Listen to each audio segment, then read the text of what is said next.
Okay. So it's 4:45. It was starting to feel like the Alamo. No, Tony's been Thanks, Matt. Okay, we're gonna begin the meeting. Thank you all for coming. My name is Jennifer DeKalb, and I chair the local Historic District Commission. I will, I guess, officially call the meeting to order, although this is technically a continuation of our last meeting, as we didn't close the hearing period. So we will just continue the hearing that we began, was that August 15th? And so I'm not going to do self-introductions again. You met us all at the last meeting. And your Amherst Media's application is the only item on the agenda for the rest of the meeting.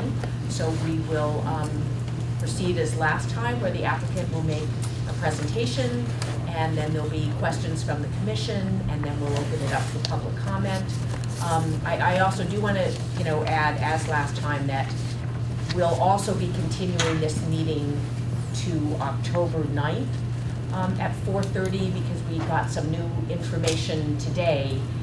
So to give the commission, and public comment, the due diligence it deserves, that we won't be able to, actually make a decision today. So we will continue the hearing till the next meeting.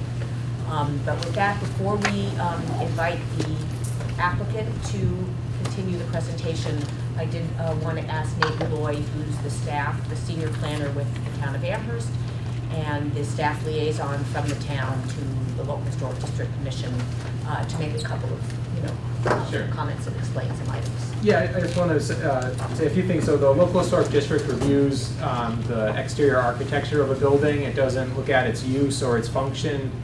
The legal disputes between the property owners, that's not part of the review. Previous town meeting action to rezone the property is not part of the review. Any fundraising or anything else about the building is not under review. So there's been a lot of questions from the last hearing about, the abutting properties and everything. None of that is under consideration. It's really just what the proposed building looks like and how it fits within the context of the neighborhood. So, any use of the building, again, this is not zoning. So no one's disputing the programming or function of Amherst Media. It's really what the building looks like. So I just want to make sure that that's what we're here for, and that's, so if there are any questions, you can direct them to me, but the commission really isn't making a decision based on any of those criteria. And if anyone has any other questions, I've put some things on the back table. I can always email out information if you see anything here. I can provide it to you, so if you have any questions, you can just meet me after, and I can send something to you by email. But I just want to let you know that that's how the commission, their jurisdiction is the visible architecture. It's not even about, what it looks like on the inside of the building. It's really what's visible from the street. Thank you, Nate. So I'd like to invite the applicant. Is it going to be Bill, and Jim Lesko? Okay, please come. Sure.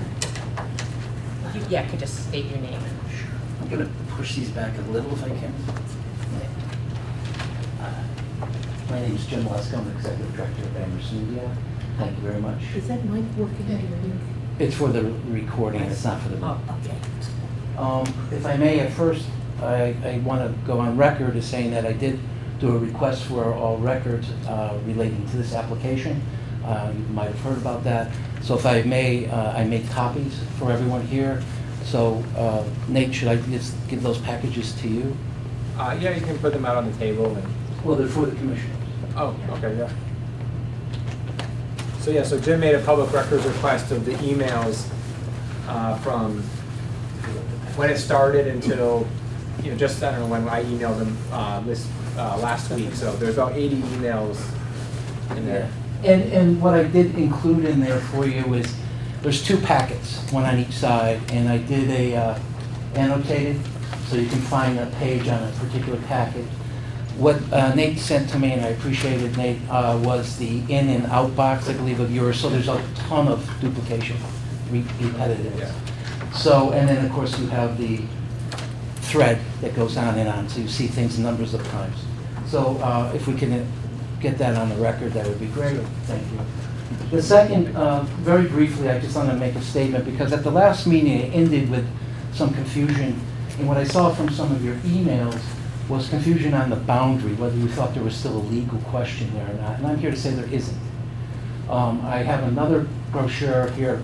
It has the map that our surveyor did, a map that was done for the developer, Gadara, on the building on 14, where he bumped it back out from the original, and the original, which also has from the University LLC, the original breaking up the land into parcels.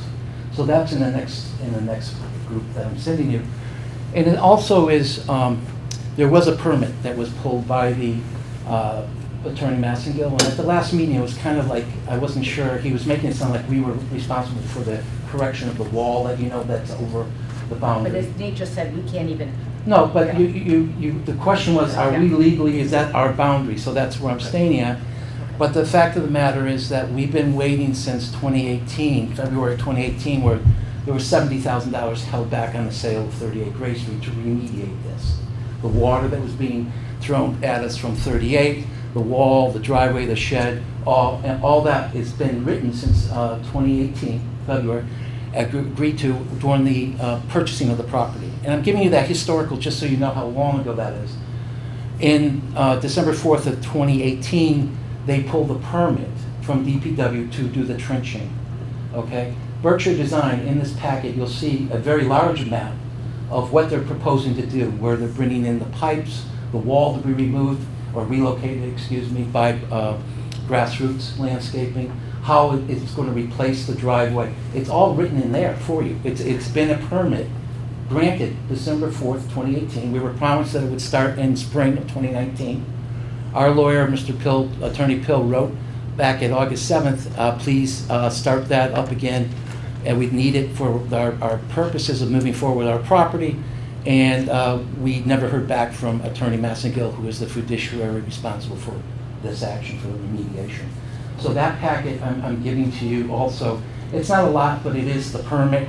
It is correspondence that one of our board members at Severance sent to Nate asking for clarification on that, and then to show that this is something we really need movement. And I believe that Nate will fill you in, is that they feel that it needs a building commissioner's okay, or that it needs the local historic district's okay for them to move forward. But they've never come to you for that. It's not our responsibility. It's an encroachment on a property. It's trespassing that needs remediation. Is that clear? Well, I think I would have to ask question, is that something, Nate, that would come before this commission? So, to Jim's point, so, there's a fence and, a part of a retaining wall that's on Amherst Media's property. Oh, so if it Right. comes down, So, that needs to come. Yeah, so if it needs to be removed, it needs to have local historic district approval. Okay. So what's been submitted here is, this commission can rule on those removals with a certificate separate from, because it's implicit within the application for their building, for their overall project. So the commission can, issue a certificate in part on this removal and not on the building. If, for instance, if you want to split it up that way, so the removal can happen. And so what was happened earlier was the DPW permit is not a building permit for removal. So the local historic district, has to review everything that's being removed. Okay, so there's the retaining wall, the fence, and some of the driveway. And because of that, we needed to know how the driveway will be reinforced or stabilized. And so what's been provided here is information that, when it's done, it'll, it's been engineered and, the driveway's not going to collapse or, something's going to happen. So The permit's in the back of the right-hand side, the full permit. So, so the commission can, like I said, issue a certificate in part for this removal, and not, vote on anything else at the time. If you want, you can, do that in a phase if you'd like to. I mean, if we close the hearing and we want to do that, we can, say we'll issue a certificate for the removal piece of those few elements. And so, that wall is owned by Amherst Media. Well, Only because it's on our property. That's what I mean. Some of it. No, so that's, we no, do so not I'm own saying it. that Amherst Media can request that, yeah, only the part that. only the part that's on your property. Okay. But that permit calls for the rebuilding. Okay. Right. It's very well laid out Yeah. how they're going to restructure that. And that's part of the Massengill's remediation on both 14 Gray and 13 Gray are in conjunction on this to deal with both the water and the trespassing that exists on 14 Gray. Thank you. Now, So we can clarify that as it goes on. yeah, okay. So we'll, So okay. if need be, Sure. please call us, we can give you more information. That was a lot, but I felt that the last meeting was very cloudy how it got presented, and we wanted to clear it. Okay, yeah, I appreciate that. Okay. And now if I can turn it over to our architects, I'm very excited about what they did. They listened to you once again as for your suggestions, and worked very diligently to refine those things, and I'm very excited for you. Okay, okay, thank you. I have a point of clarification Um, about the wall. wait, can I, Sure. Yeah. should, you want to come up?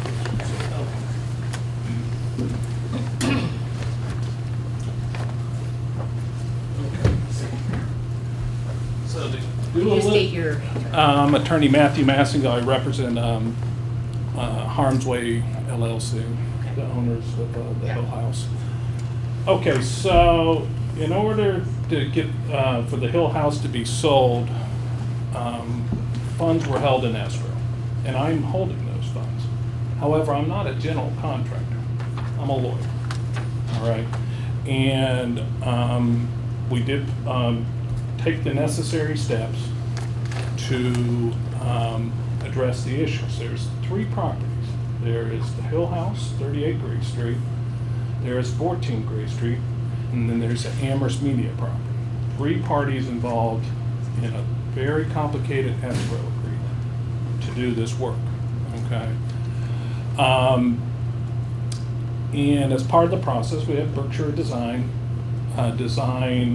plan for 38 Gray Street's drainage to hook into 14 Gray Street drainage, which would cross Gray Street into a drainage basin, I suppose, a catch basin. And also for other encroachments between 14 Gray Street and the Amherst Media property. Now, I don't represent 14 Gray Street.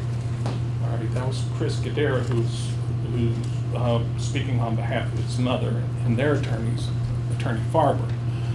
And I did not realize when I was here last time that to move the wall needed to go through you guys first. All right, and I expected a call from Attorney Pill the day after the Historic Commission meeting, but I didn't get a call from him, and that's okay. If we're going to resolve this, we've got to make sure that we're taking the appropriate right steps. The wall and fencing that is encroaching on Amherst Media's property, they can, if they submit their application to get that started, then we can get and they've also authorized the contractors to do it, they can get going on it. However, 14 Gray Street, I don't know if Chris Dare is here tonight. Does he have to be here? Does he have to fill out his own application? Because there will be some dramatic changes to the driveway and to his wall. Okay, and so I don't know if I can't answer that because I'm not Chris Gadara or his attorney is not here.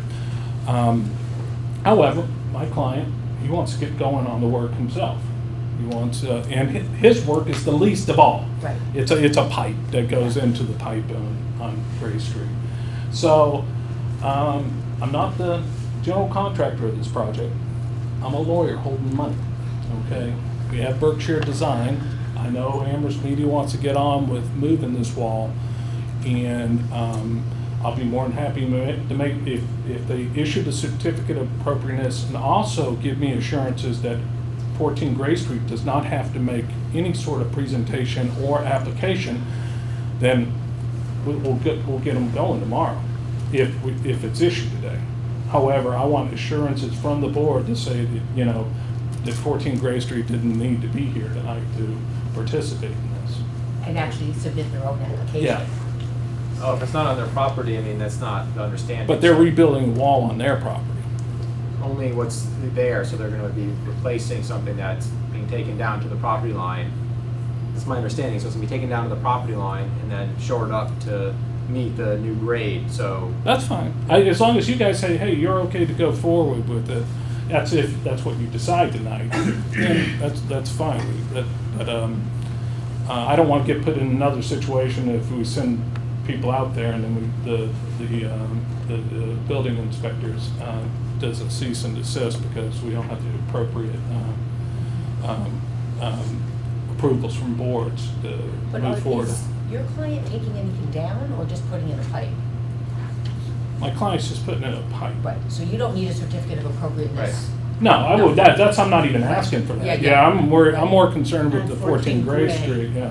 Do they need a certificate? No, They don't. no, it's on Amherst Media's property. So Amherst Media is the only certificate needed. Right. Okay. So then 38 Gray can do what they need to do on their property. Right, for the drainage. For the drainage. Okay. Not without the removal of the wall.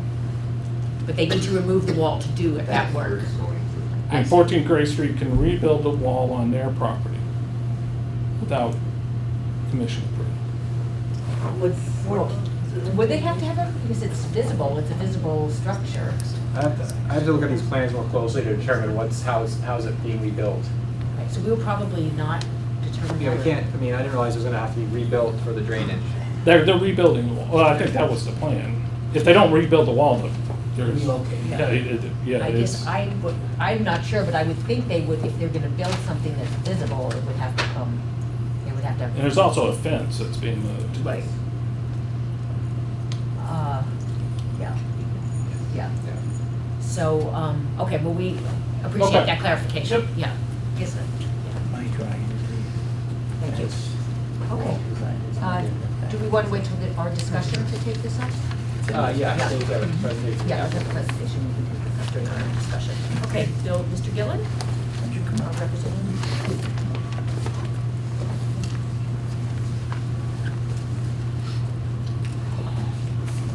I'm Bill Gillen. My office is right here.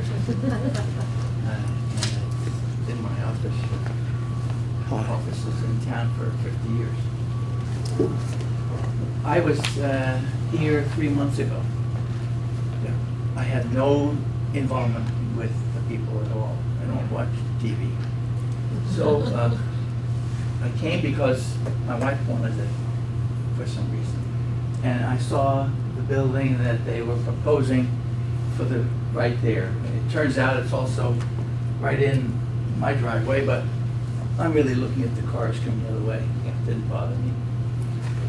But it seemed to me a very simple solution that you would just put the building out of their viewscape and put the cars behind it.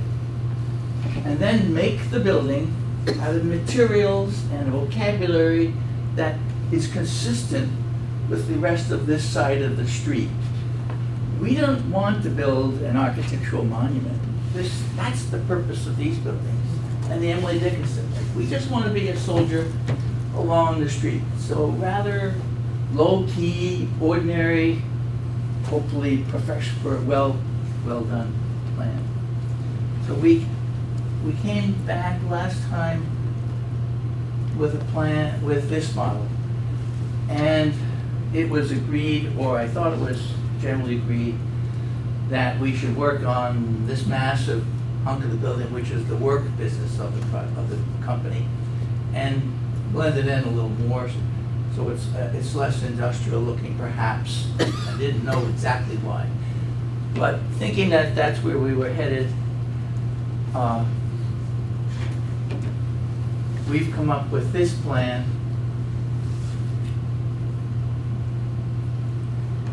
which you see eliminates that big fat high roof, relatively high roof, and cuts it down and puts more of the businesses over in this wing.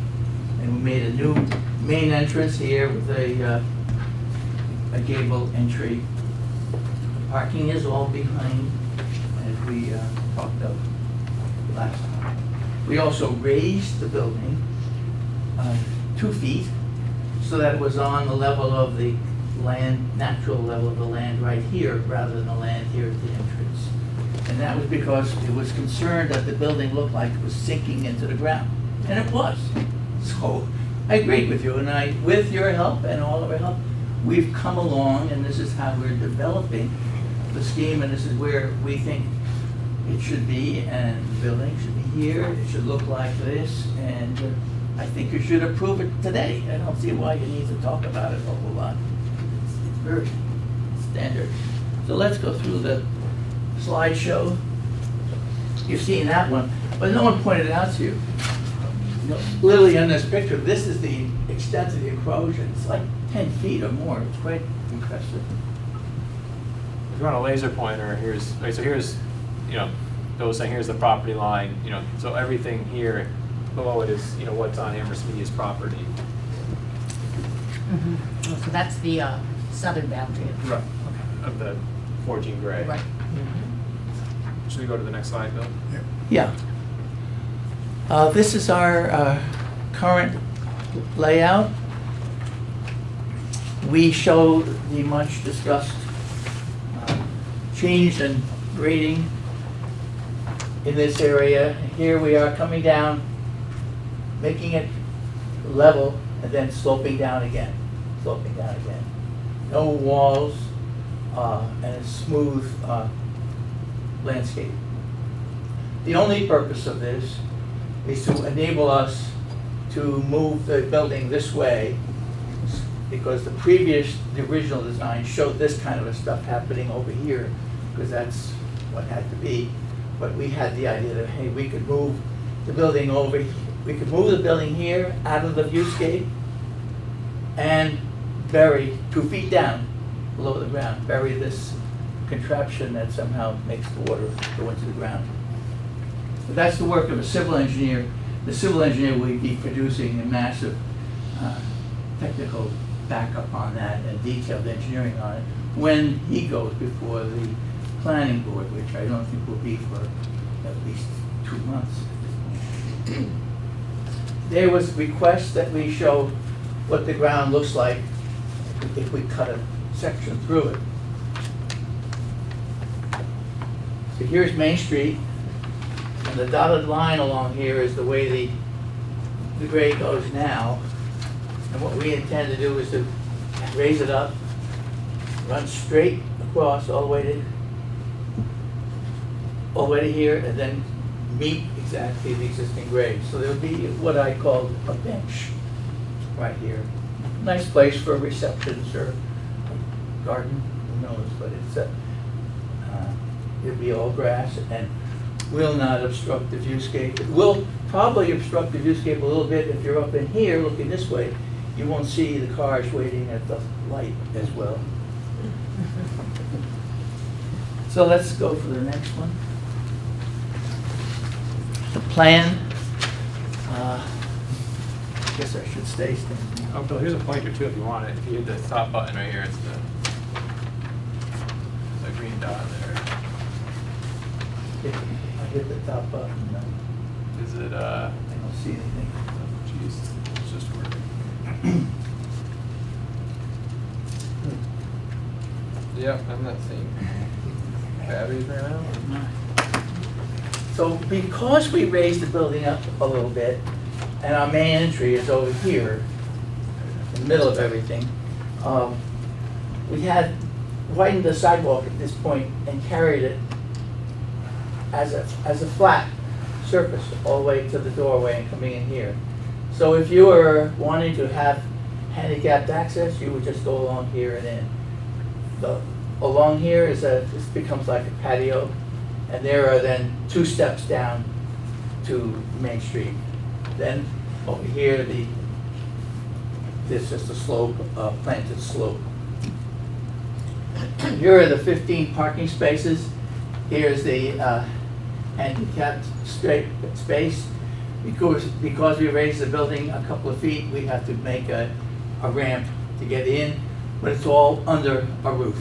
There's an overhang there to completely cover that, so we don't have to worry about roofs being, especially on the north side of the building, being icy. We have a canopy running all the way to here. Not only does it protect you from the roof, but it protects you from avalanches coming off of the roof if it ever snows. What is this? This space is conceived as being a cathedral ceiling high space, which would have an interesting cathedral because it's a juncture of the two different pitches. And there would be a place for displays and openings and receptionists. And then there'd be offices, bathrooms, and over in this end are the workrooms associated with the studio rooms. Over out in this area is the propane tank and 3 condensers for the expected mini split system the building will have. That's the heating system. This is how lighting is done. There'd be a fence along here, along here, along here, and along here, which looks just like the siding. It's white clapboard siding on both sides, and it has inside it little LED lights here and there to provide parking lighting. The other lighting is all underneath the canopy, lighting down. So I know we have a plan for lighting that won't hit anyone else's property. Okay. Next slide. John prepared this drawing, these 2 drawings. This is Gray Street. We're looking for Gray Street, and we're looking up the hill of Main Street. And there's a new building. And then there's a space, and this is the, talked about retaining wall, et cetera, the fence area. And these are the houses and the Hills Mansion up there.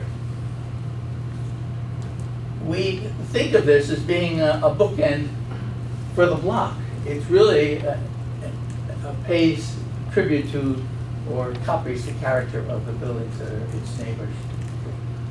This is the looking from Main Street.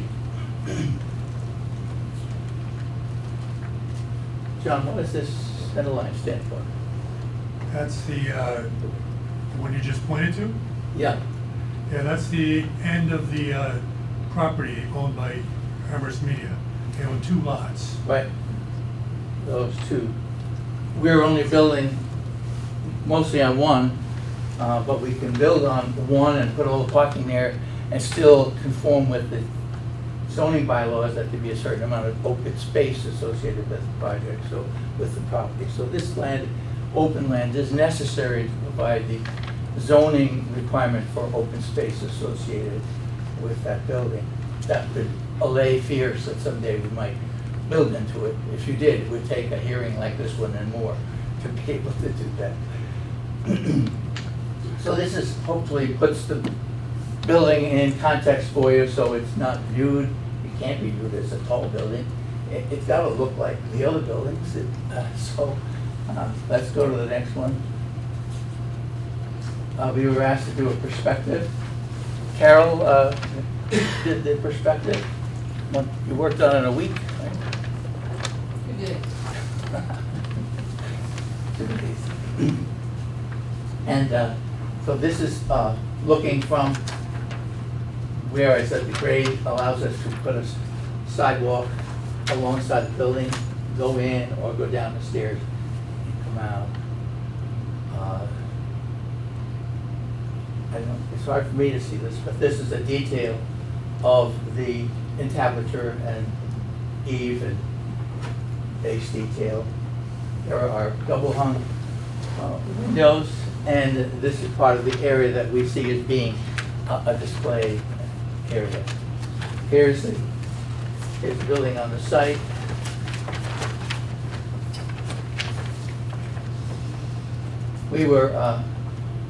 It was commented that the elevation, this south elevation, was bogus at our last meeting. So we've spent most of our time coming up with what we thought was a south elevation that responded to the comments we heard at this meeting.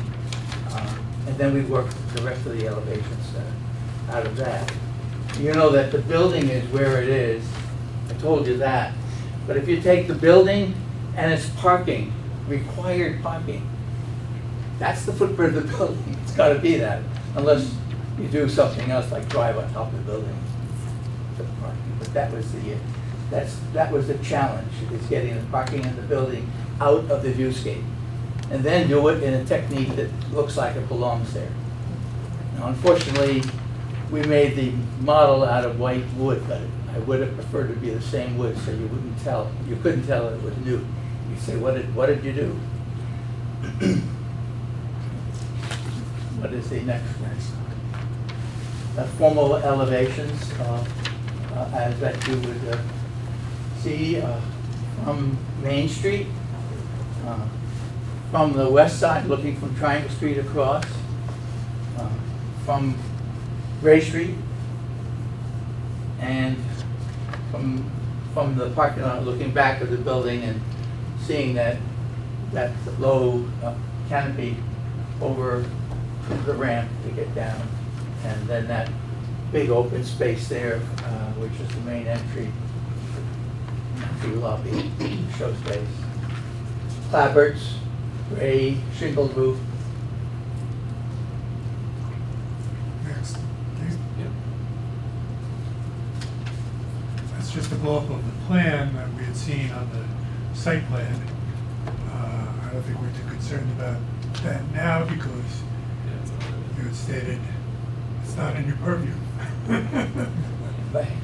I mean, I At don't, least I thought. You had a I thought you question. had stated. I don't, architectural school, a lot of times the plan drives everything else. well, as a new building, I will say that, if, for instance, Bill's saying they need this much square foot for the program, but the question is, for instance, like, could this space be changed if the commission said these proportions don't work? So, the interior, we're not saying you need. Well, that's what we did. Yeah, we're not, but I'm saying, the commission doesn't look at what's happening in here, but if the commission says Right. a certain facade doesn't work, then the interior will change. They're not basing, they're not gonna say, well, you don't need this computer lab, but, they're gonna be looking at the building, and if so it's really about how the architecture, how the program can fit the architecture when it's going through the local historic So district. that's exactly what we did. You Right. guys told us, hey, Yeah, yeah, get this no. entry over here. We said, There are Yeah. We will. adjacencies that are required for their function in their program. There are spaces that can't be left out, so we can't just discard something in order to move something else over. Well, that's the rub, right? I mean, that's the work Well- of the commission. and that we did. That we did. So what's the next picture? That's Question. and Just then- getting started. There is the, there are, the plans that are submitted, the architectural site plan, which we have open. I think they're the same. Yeah, they're all the same, so I don't know if there's any, I've gone There's over no- the salient points that you sent me. there's nothing there. There's no new information in those, it more summarizes the individual Grading sheets. site plan, which you've done. So yeah, I don't think there's anything new in those, so. We put the model out here so you could see yourself how we respected the sight lines. We put a little black thread to show that. This is also the property of which we're building only on this half of the year. These are existing trees, and I think there are a few more of them too, but that demonstrates that we're not in the Yeah, in the viewscape of this building.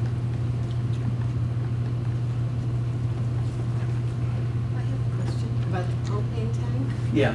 Is that's back on the property and that would back onto where it's near residential properties.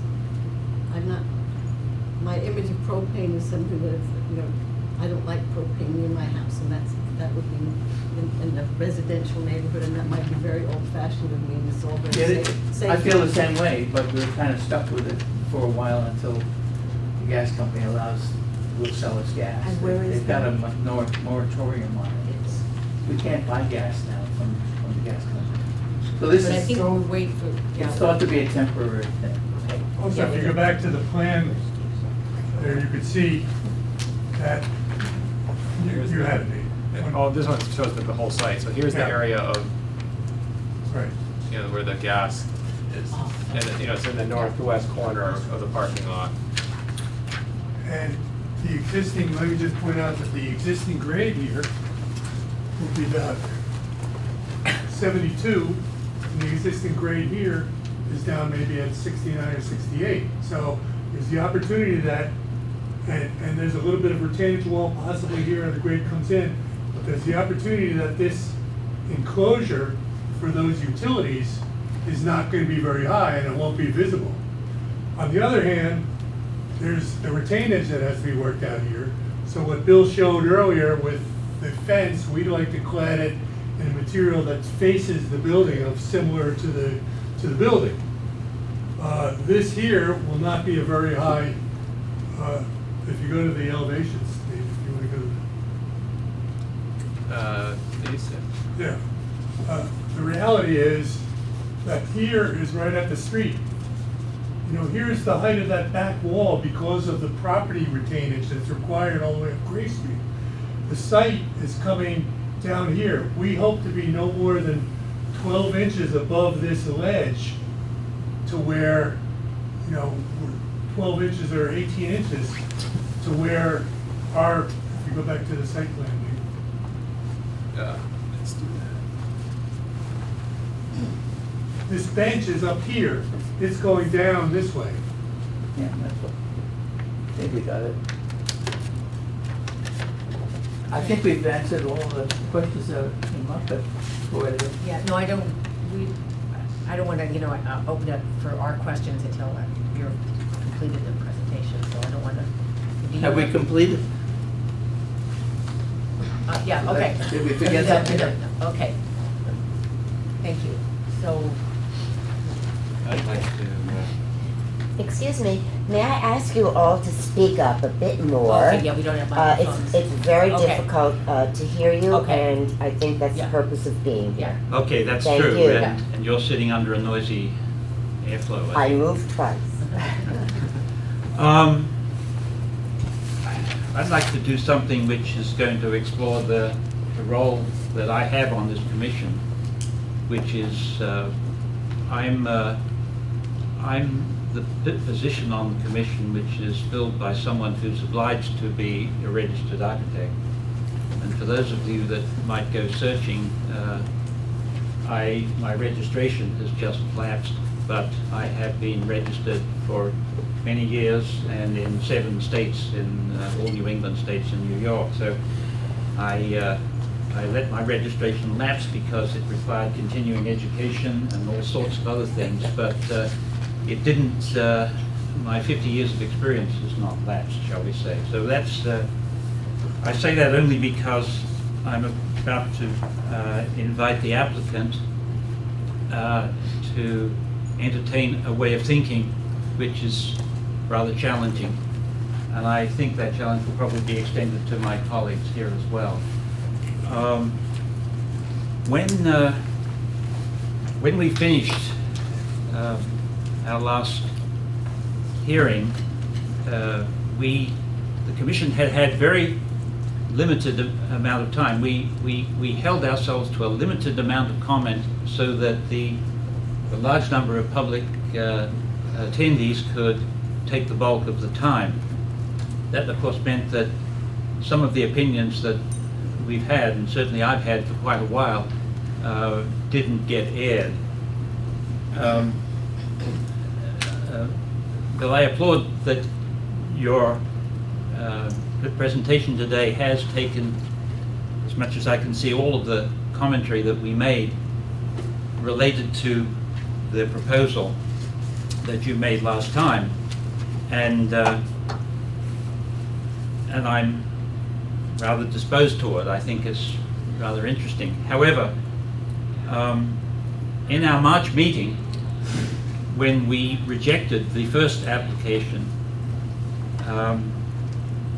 we were asked by the applicant to give some suggestions as to what line of inquiry or what direction they might proceed in order to be successful. And we made 4 suggestions, And the third of those four was the one that was perhaps the most challenging, and that was to explore the possibilities of a building, a new building in the historic district that was between a set of stately Victorian buildings and a smaller group, but still more proximate and more adjacent, of low-rise commercial urban buildings along that street. And we were interested to see what options might arise.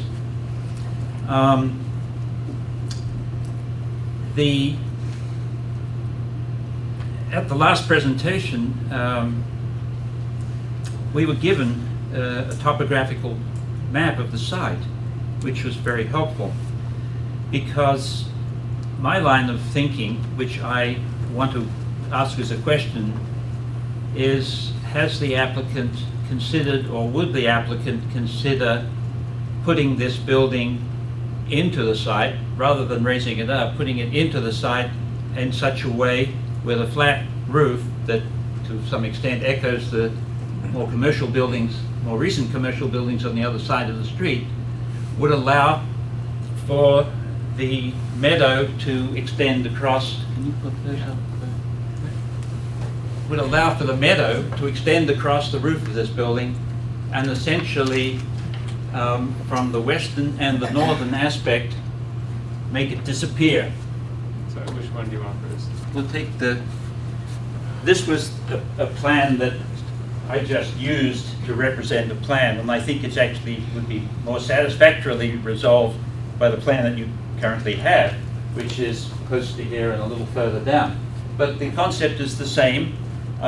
It could be done exactly with the plan that is currently there, with the parking and everything behind it. But because we were given a topographic plan, it was possible in broad concept to explore this, and since it hadn't been given us, I thought I would do that, just for the benefit of myself and my fellow commissioners. Go to the next one for a moment, Nate, if you would. Not a whole lot of difference.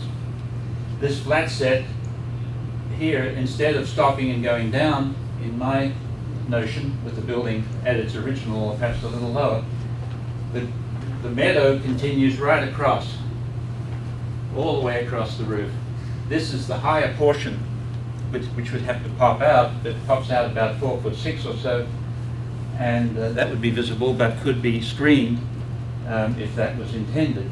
But essentially, from the western side and the northern side, could you go back to the other one? Sure.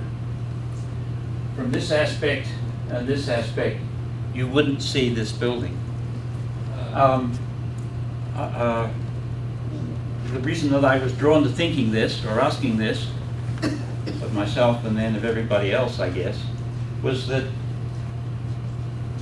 two or three things, three conditions. One of them is that the topography suits it very well.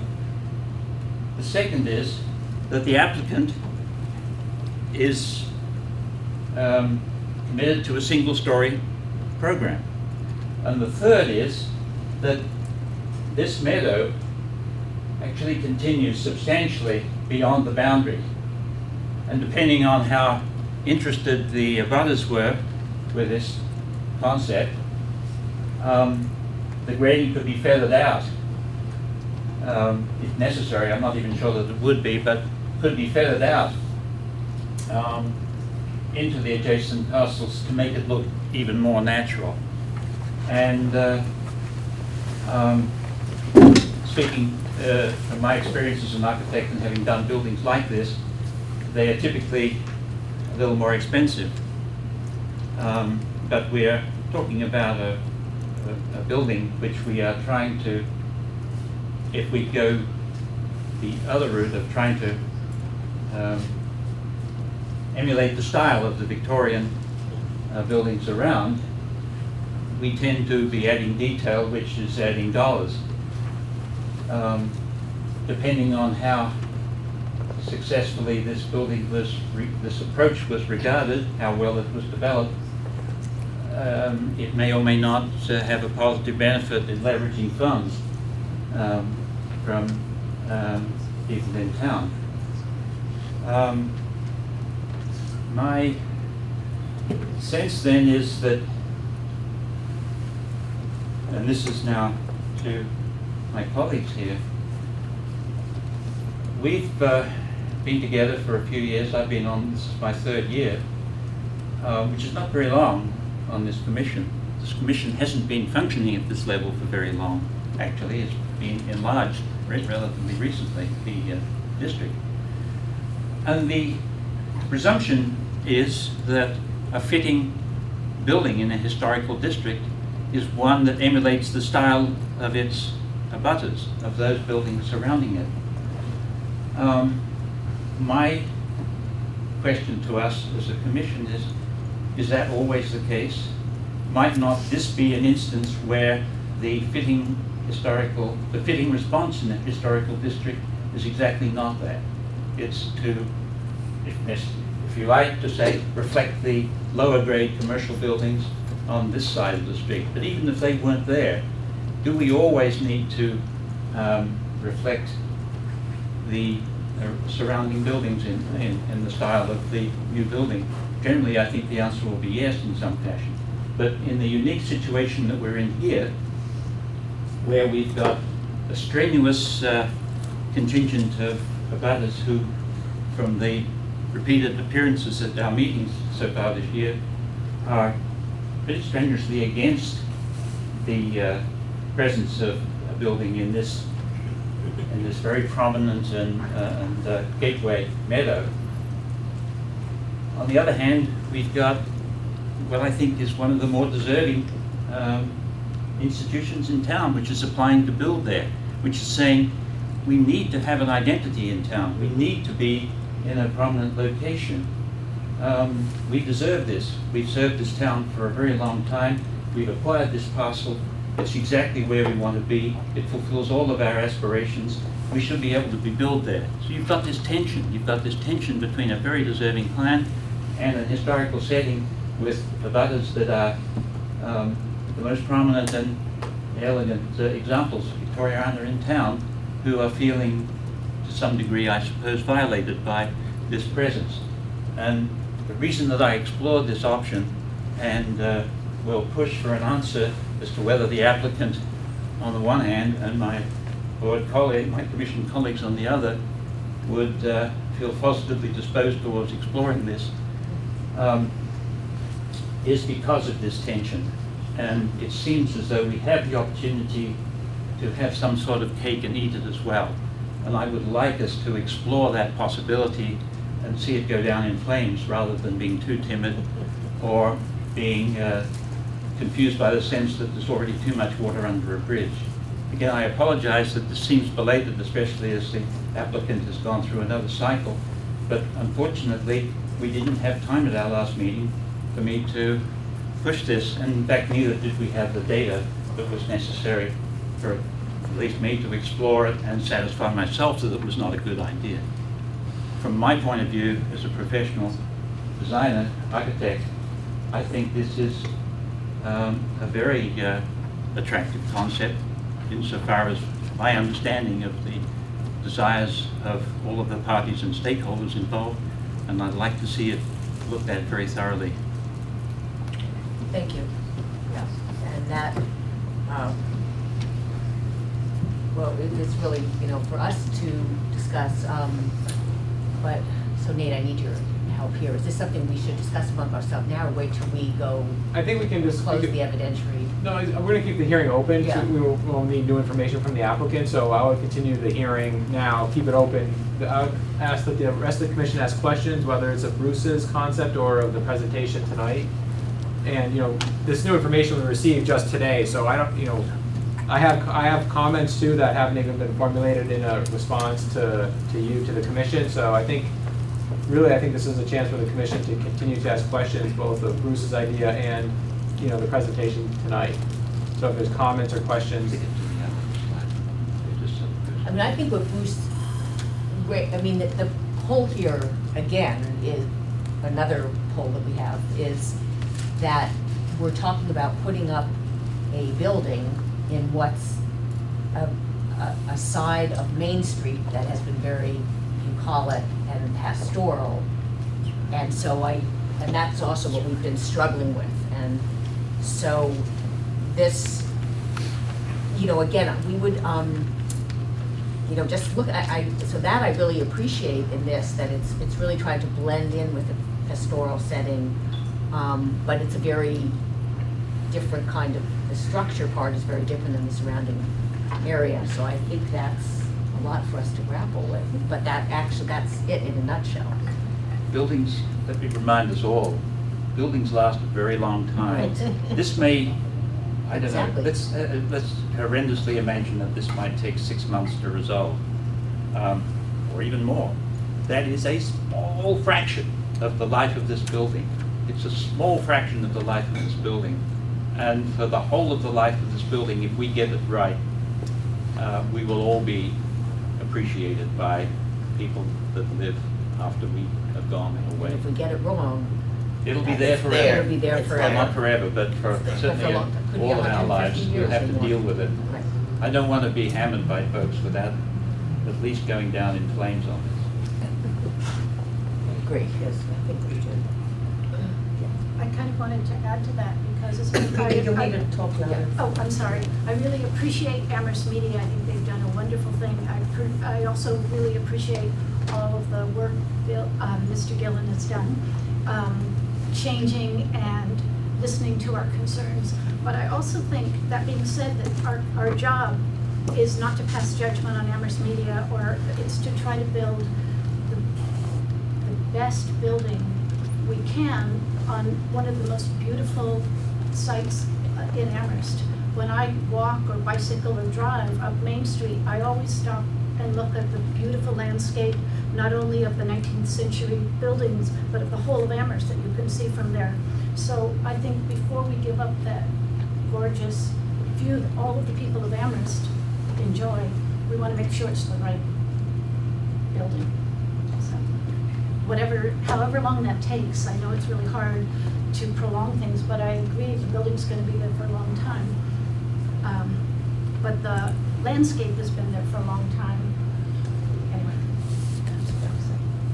And I have a question when I went out to do the site visit, which I really, it's great having the stakes in the ground, you know, to really be able to visualize it even better in the setting. But the most southwesterly stake is that which is very close to the sidewalk. Is that the wall of the southern wall of the building? Yeah, and It's about 11 feet. So the It's walkway. 11 feet there, and it grows to 20 feet Okay, so when you get down here, because the sidewalk is sloping. Yes. It's 11 feet here. is it 11 feet to the sidewalk or the To street? the curb, street To curb. the curb. To the But curb. To the sidewalk, it's only 3 inches. Yeah. So, yeah, that felt very, I mean. Well, if we go back to Bruce's drawing, he's left out 1,000 square feet of the building. He's left out, not being critical, because he did say that those Use things your can plan. be worked out and they can be, but, Use your plan, it's fine. pardon? Use your plan. So I think what Jennifer was Yeah, asking, was, you know, we had asked Amherst Media to stake the corners of the building, and they have. And so Yes, they the did. southwesterly stake is only 5 feet from the sidewalk. So the corner of Gray and Main, the stake is really only 5 feet from the sidewalk. And so her point is that the building is very close to Main No, Street. I just want to say right? something. So In that's- Gray and Main, at the corner, that would be the northeastern stake, because the sidewalk must turn, you know, it must widen, or maybe there's a turn. Because it was like 12 feet from the sidewalk at the southeastern corner, and then the southwestern corner, it was 5 feet 3 inches from the sidewalk. From the sidewalk, but it's 11 feet. But when from you're walking down the curb. street, Right, it doesn't, right. Not unlike when you're walking down the street here, that's more gracious. You have more than 5 feet. However, you don't have what you have here and what you have here. So there's the question of what is urban or commercial versus what's not. And should this building be far enough away so it takes away some of the commercial feeling? or should it stay closer to the curb there? I mean, that's one of our conflicts. So you're Right, saying. and my question is, I'm not thinking whether it's commercial or Right, urban, right. just that when you drive from Pleasant Street Sure. to, what is it, Northeast Street, there's no structure that comes anywhere near Right. that close to the sidewalk, On that side. on that side of the That street. side of the street. It's on the other side of the street Right. that, But even there, it's But- not as close. But we're addressing, you know, a lot of the comments is to address this neighborhood and maybe both sides of the street. What is on the south side versus what is on the north side? Part of the other issue is, as we've explained and even Bruce shows, by the time you put in the required code parking and the required, I know, you're- I know, that's the you're rub. married. I get that, because it's close, so you can get the parking Right. there. I understand There, that. there is a way. Because as you remember, we did have an area here last time which was raised up, which was a drainage structure. We figured out how to get rid of that. So we could pull this building to here. And every time we pull it a little this way, we pick up. Yeah, does the This site is- narrows there or something? Yeah, It it's does. at an angle. Yeah. So that's a possibility. We Now, could- what is that, I mean, I'm just seriously asking, just as, like, now, will that be jarring on Gray Street if this comes out further than the other? yes, because the others are set back more. Yeah, they're set way back a lot Yes. more than the code requires. Yeah. Yes, but we're talking about the big. Which is why we take That, the we're here. but if you did, how much would you gain setback from the sidewalk? If you did, brought it up? I know you can't tell me exactly. I don't know, I don't know at the moment, but we can fix it. Yeah. Yes. If we can move it this way, a bit. I'd love to. One of the things I noticed is that the landscape in front of the women's club is very appealing. There's more than just a huge meadow. My thought is, why should this always stay just a huge plain? Why not make interesting places in this landscape for views from here and also views from here? Who's to say that this is gonna remain a meadow forever?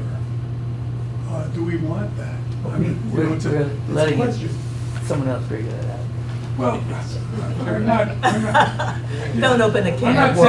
saying. It's not our- Please don't open a it's can not of our worms. scope. I'm not saying that, and the other thing is, I remember stopping at the lake here today and looking across from here, and it makes it even more vast that nothing is here. I mean, it's just, and you can see the flags, and granted, you can't see the hill, the height of anything that's built there. But when you see the flags and you have a clear view straight through here, because this is all exposed, you know, someone should sit here in their automobile and just look in this direction.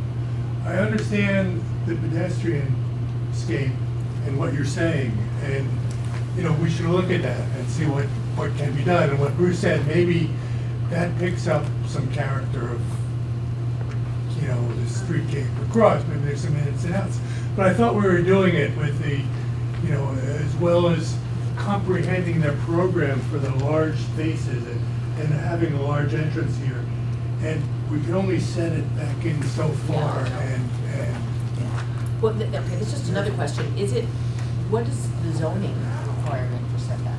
Well, they're gonna be requesting a waiver from the front, in the front. I don't think so. no, Well, it's it's a- 10 feet. No, it's 10 feet is the setback. But you're only, Sidewalk.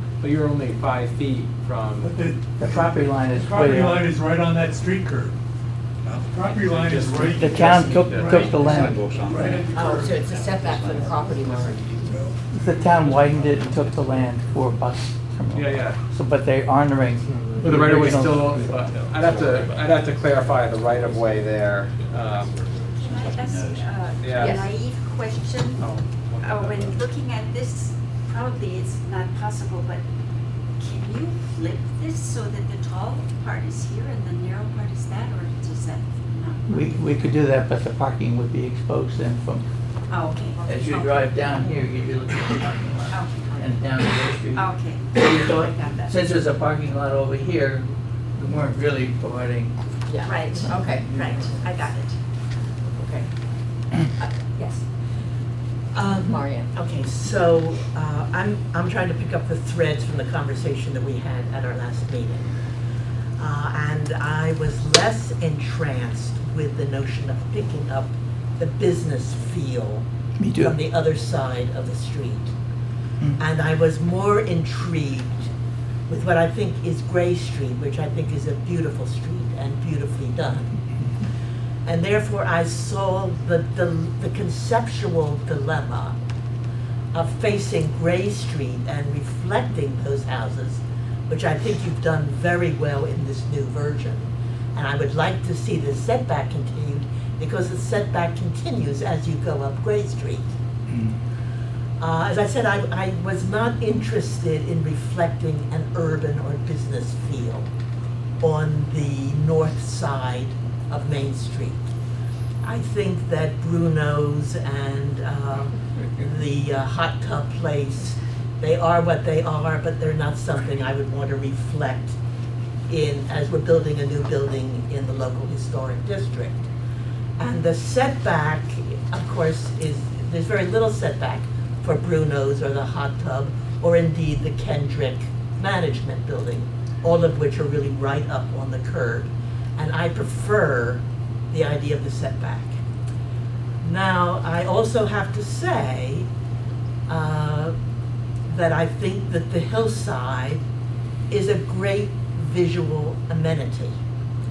And I'm very impressed the way you've maintained the view line up to the Hills House and honored the row of trees, and there are more arbor vitae, I think, behind those trees that make a straight line up. So I'm glad to see that. The thing that intrigues me about Bruce's drawing and his possibility is you really get more of the sense of the field, so that you're not tempting yourself with the urban look, the business look. And I think it's hopeless to try to reflect the Victorian look. I think 140 Main Street does that, makes an honorable attempt to do that on the other side, to reflect what's up the hill. It doesn't do it very well, but at least, it is a statement of that sort. I don't think we would need more of that in this site. I agree. So for me, what I like to see reflected is either the Gray Street setback and design, which then creates a problem for Main Street. We discussed this at our last meeting.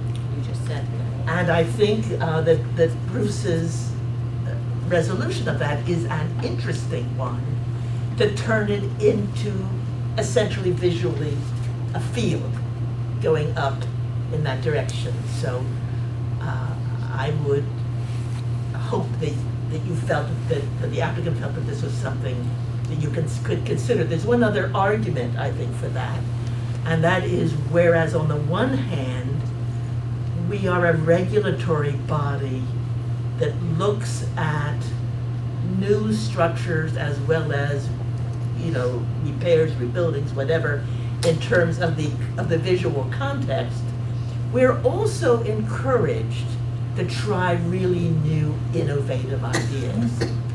And I think a new, innovative idea may be called for on the Main Street facade. Not on the Gray Street facade, but on the Main Street facade. Yeah, I think it's the quality of the materials. Yes. I had More that important than the. that concept years ago, and when the group Amherst Media had sort of a little competition and to select their architect then, and I thought, gee, this is a place to build into the ground. But I tossed it out. For one, it cost at least double. Number two, this is a place that has equipment that can't stand moisture. That site, if you go 1 foot down, you're into water. So we don't have a basement. We have an attic, because that's the only place you can run stuff and store their town meeting paraphernalia for the last 50 years that files that they're storing. So I don't think going into the ground is acceptable for a second on this site, because it's extremely wet. And number two, it's extremely expensive. because you're building you're building a roof not to carry snow, you're building a roof to carry 12 inches or to carry greenery, lawn, and the water that runs off it. I love it, but I don't think this is the type of tenant that could stand the possibility that it wouldn't work. It couldn't. We need something that's been around for 150 years to say that's a dry building, as all the rest of the buildings in that street are. So I love the idea, Bruce. In fact, I tried to do the Phases restaurant as a hole in the mountain, and I almost convinced the client to do that, but it didn't work. But, Yes. so what I was gonna say, jump in, is, so Bill, I emailed you a number of questions and comments from before, and then, the development application report staff created for the first hearing, and so, what I'd like to. I responded to them, each one. Yeah, what I'd like to address is still, it's a very high-pitched roof for a single-story building. I wanna make sure that the proportions and the roof line still make sense, and so, what we haven't seen explored is a lower roof, a flat roof, or something, so that if you really want to minimize the view, there's a different iteration of the roof line. And so I think that your treatment here addresses Bruce's comments about a heavy pediment. You've shown the detail, the banding, and all of that, but for me, the commission still hasn't seen an alternative design of what it would look like without having such a steeply pitched roof in different types of proportions on the building.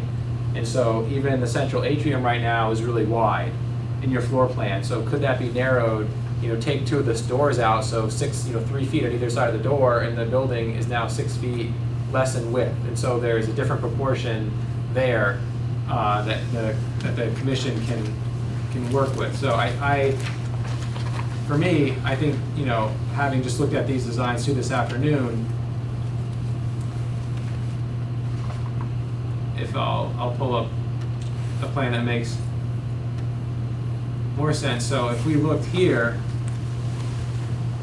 this is a very wide space with, if you took 3 feet, right off here, and you push this whole together, the building's proportion might change, and so then the roof pitch, the height might change, and so those, to me, would be explorations that the commission can look at, because right now you're showing in the front, you're addressing the commercial aspect with a lot of this glass, but do you need so many on one side? Could it be that you take one off on each side, and then the building, width is shrunk, and so, this peak of this roof, is that still necessary? Why? So for me, the questions that were addressed in the application report were: does this roof proportion and size make sense? Does this still make sense? Is this necessary for a one-story building? Twice as high, but then. The drainage mound, again, the commission can look at the drainage mound. So my thought is you're bringing in 5 to 6 feet of fill on the western portion of the property. So here's existing grade, and then on Main Street, you're having a pretty steep slope, bringing the sidewalk up, and then a flat, a terrace, I'll call it. So all this right here is fill. And so this is no longer substantially at grade. To me, this is would be, as part of this new project, a construction that the commission could say, well, is this altering, do we need to do this? Why couldn't the drainage be buried more? Or why can't it be elongated in 2 detention basins so we don't need to have a 5-foot, mound along Main Street? So, what's showing here is, this is all new topography. So if existing is coming across diagonally like this with the slope coming down, all of a sudden you've created a tabletop with a very steep side slope here and a steep slope here towards Main Street. Same thing on the corner of this building. It's very steep right here.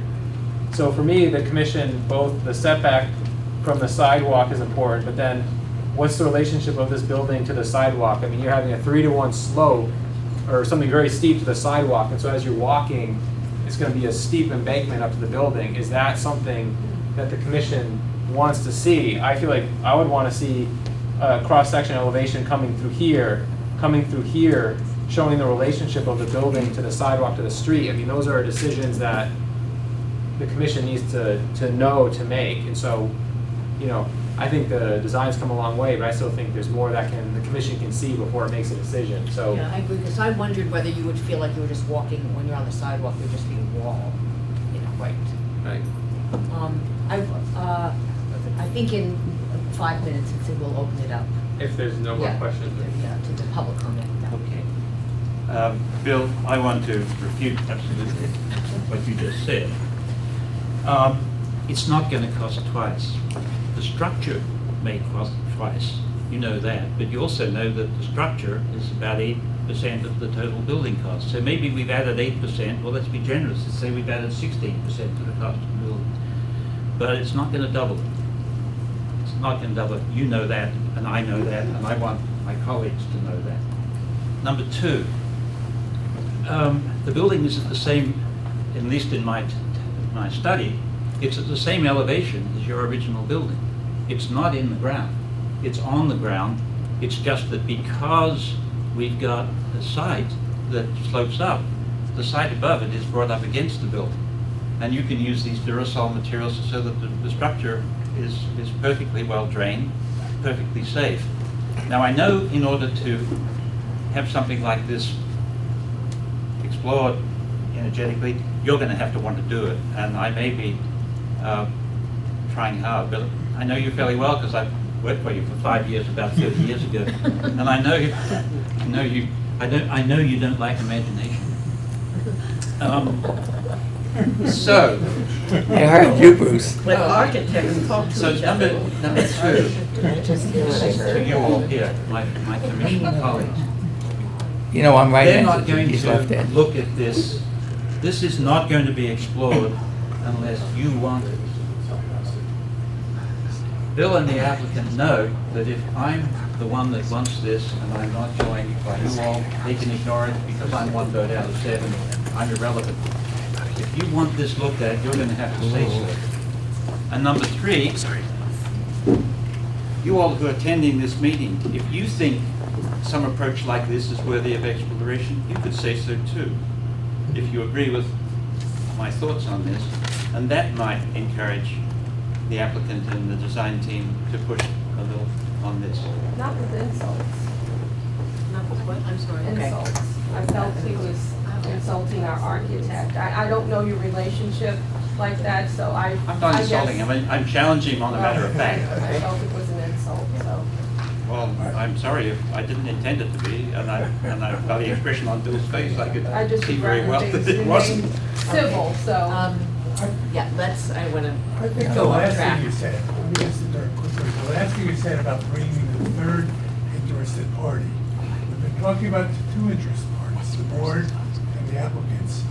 A lot of the commentary we heard last presentation had to do with form that is in the neighborhood. No one mentioned the form of the roofscape across the street. Well, he didn't get his chance if he wanted to. Yeah, that's I what didn't you're have a saying, chance but- last time. No. This process takes No, time. We could sit here for a week and we could. No, I'm talking about the community response. You know, a lot of we had people come to our office that were in the community, Right. and they liked the fact that there were gable roofs. So there is that third element. You're perfectly right. We have to judge from the community how much they're willing to invest in a solution like that. And if there is insufficient interest in what I have suggested, it does not deserve to be further explored. Can I, Yeah, I think we can let the commission speak. I mean, Yeah. I mean, realistically, they've had, commission members have very little time to discuss this. talk, right. That's questions, right? if I could Jim. ask, what is the relative height of the gable peak from the sidewalk and the street compared to the last It's 4 feet plan lower you presented now. several weeks ago? 26 and a Hasn't half it gotten feet. lower? It was 32 before. It's 26 and a half to here. It's 25 to here, and it's 21 to here. It's lower, considerably Just while lower. I've got your attention, there is a retaining wall, right, on, what is it, on the west, it's on the west side? The granite gutter, the granite curb-like thing, Yes. running along Main Street. Are you saying in the proposed plan, Jim, or are you saying now, currently? Like the wall we were talking about is to the north. It's on the north side. Oh, that one. Is it just a gentle slope that you've got from the land on the west side going into the property, or are you going to have a retaining wall along the side? We would have a retaining wall because we need the land.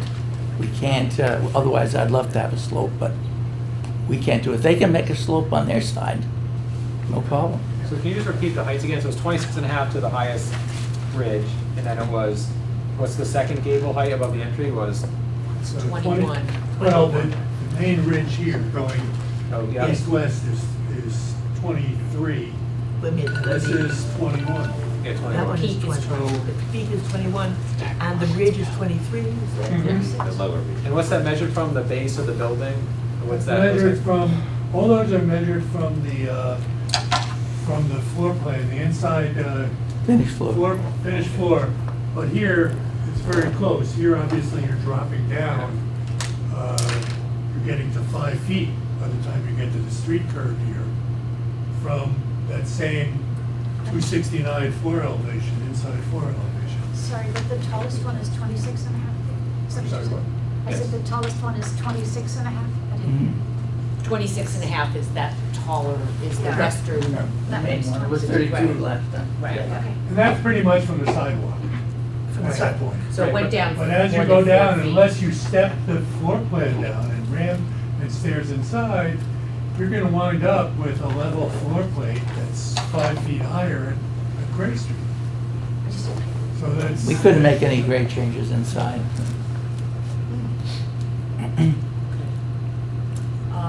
Yes.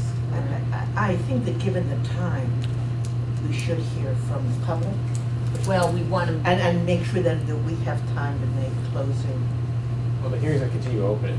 It's already Yes. open, so we don't need to make any closing. Closing, but just, But any since we haven't- suggestions that we would like to send forward? But yes, since we didn't have time to ask questions last time, I want to make sure, ensure that everybody's questions, and comments. And it wouldn't have to be at the next, but I feel that I would have to see, as we get close, like the detail. I don't know if you would do it like a computer rendering of really what it would look like in terms of the material and the trim and, so we know exactly when it comes time, to Well, we'd issue a love to do certificate, that. What we're, yeah, so. But if we did that, and then you say, yeah, Right, we and want to no, go no, with no. Bruce's idea. No, I'm saying as we get close, I want to, Yeah, no, we- actually know what it's gonna look like before. The extent of your Yeah. detailing, we certainly would have on our working drawings that go for a permit. So why not take a look at the drawings that we submit when we've done it, when we're finished? That's not how this works though. So Bill, so I for the know. commission to approve this though, we do need the details. So it's not just the overall form and shape and massing, it's also what are the specifications for the windows, the doors, so are they slab doors, do they have side lights, are they, are they glass, so all those little details, you're starting to articulate that with some of the things you're showing, but, I would, if you're not gonna provide that now, then to me, the commission will issue a certificate or not, and then you'd still have to come back again a second time to show all those details, so I wouldn't allow the commission, I would recommend that they not approve it because we'd be missing so many things if you're not willing to, for instance, this is starting to show a lot of detail, but it doesn't really get at, is there a grill pattern to these windows? Is it just a 1/1? What's happening with some of this detail here? And so, right, Jennifer, that's what you're asking, That's what right? happened, yeah, really, we need to know really what it's gonna look like. Right. Can't go up and then we say, oh, I didn't know. Yeah, that's the finished job. We'd love to bring that in Yeah, when no, I we've know it's finished, not- but we see this as an iterative process. Right, no, I agree. That's that- what we also- like. We like being able to. I do agree, that. I'm just saying, and that's one reason why, just I didn't wanna pick why, up why we couldn't vote today is, we're still working on it. You could do but conditions, it's- like providing Nate's happy with the details. Well, Well, yes, no, what it's what's not gonna happen made. is We the have buil- to see what would it. happen is the building inspectors will go out, will say, oh, did they approve this light? They're gonna stop the work, they're gonna come back, look at the local historic district decision. So I wanna make sure we're gonna capture everything that an inspector's gonna look at. So, it's everything from a retaining wall to, lighting to the fence to. Well, that's the bid set, that's the construction set. But But that's what, whenever, an applicant comes, if they're doing an addition to their house, that they have to show us, you know. Like somebody literally came in with a window before. Right. We had to- A new building, not a new building, an old Right. building where you gotta discuss the history of it. When we were. Well, no, somebody was just changing a window, but they actually brought in the window. The so we knew- context, Yeah. right. Yeah. I mean, we couldn't have any, you know, real surprises when it goes up and say, oh, we didn't know it was gonna look like. Right, I mean, it's Yeah. interesting that this has to go first, right, because this is really a prerequisite for a building permit, so you don't even have your land use permit. You know, I understand what you're saying, we're asking for a lot of detail before you're even. I doing mean, the it's process. definitely taking on a lot to build a new building in a historic district. I mean, We go from here to the DPW, they're planning. The Pease Place building, which we caught the second hearing, not the first, in the second hearing, we didn't see any elevations whatsoever because you people were considering the applicant, how the applicant met certain access and street conditions.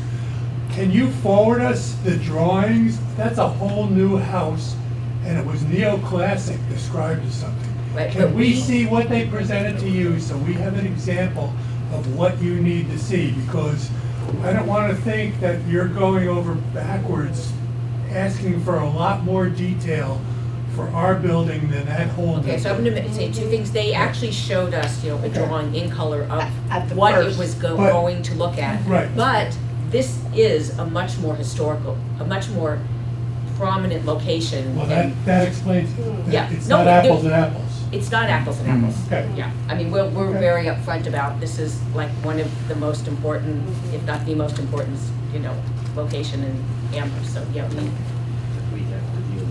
yeah.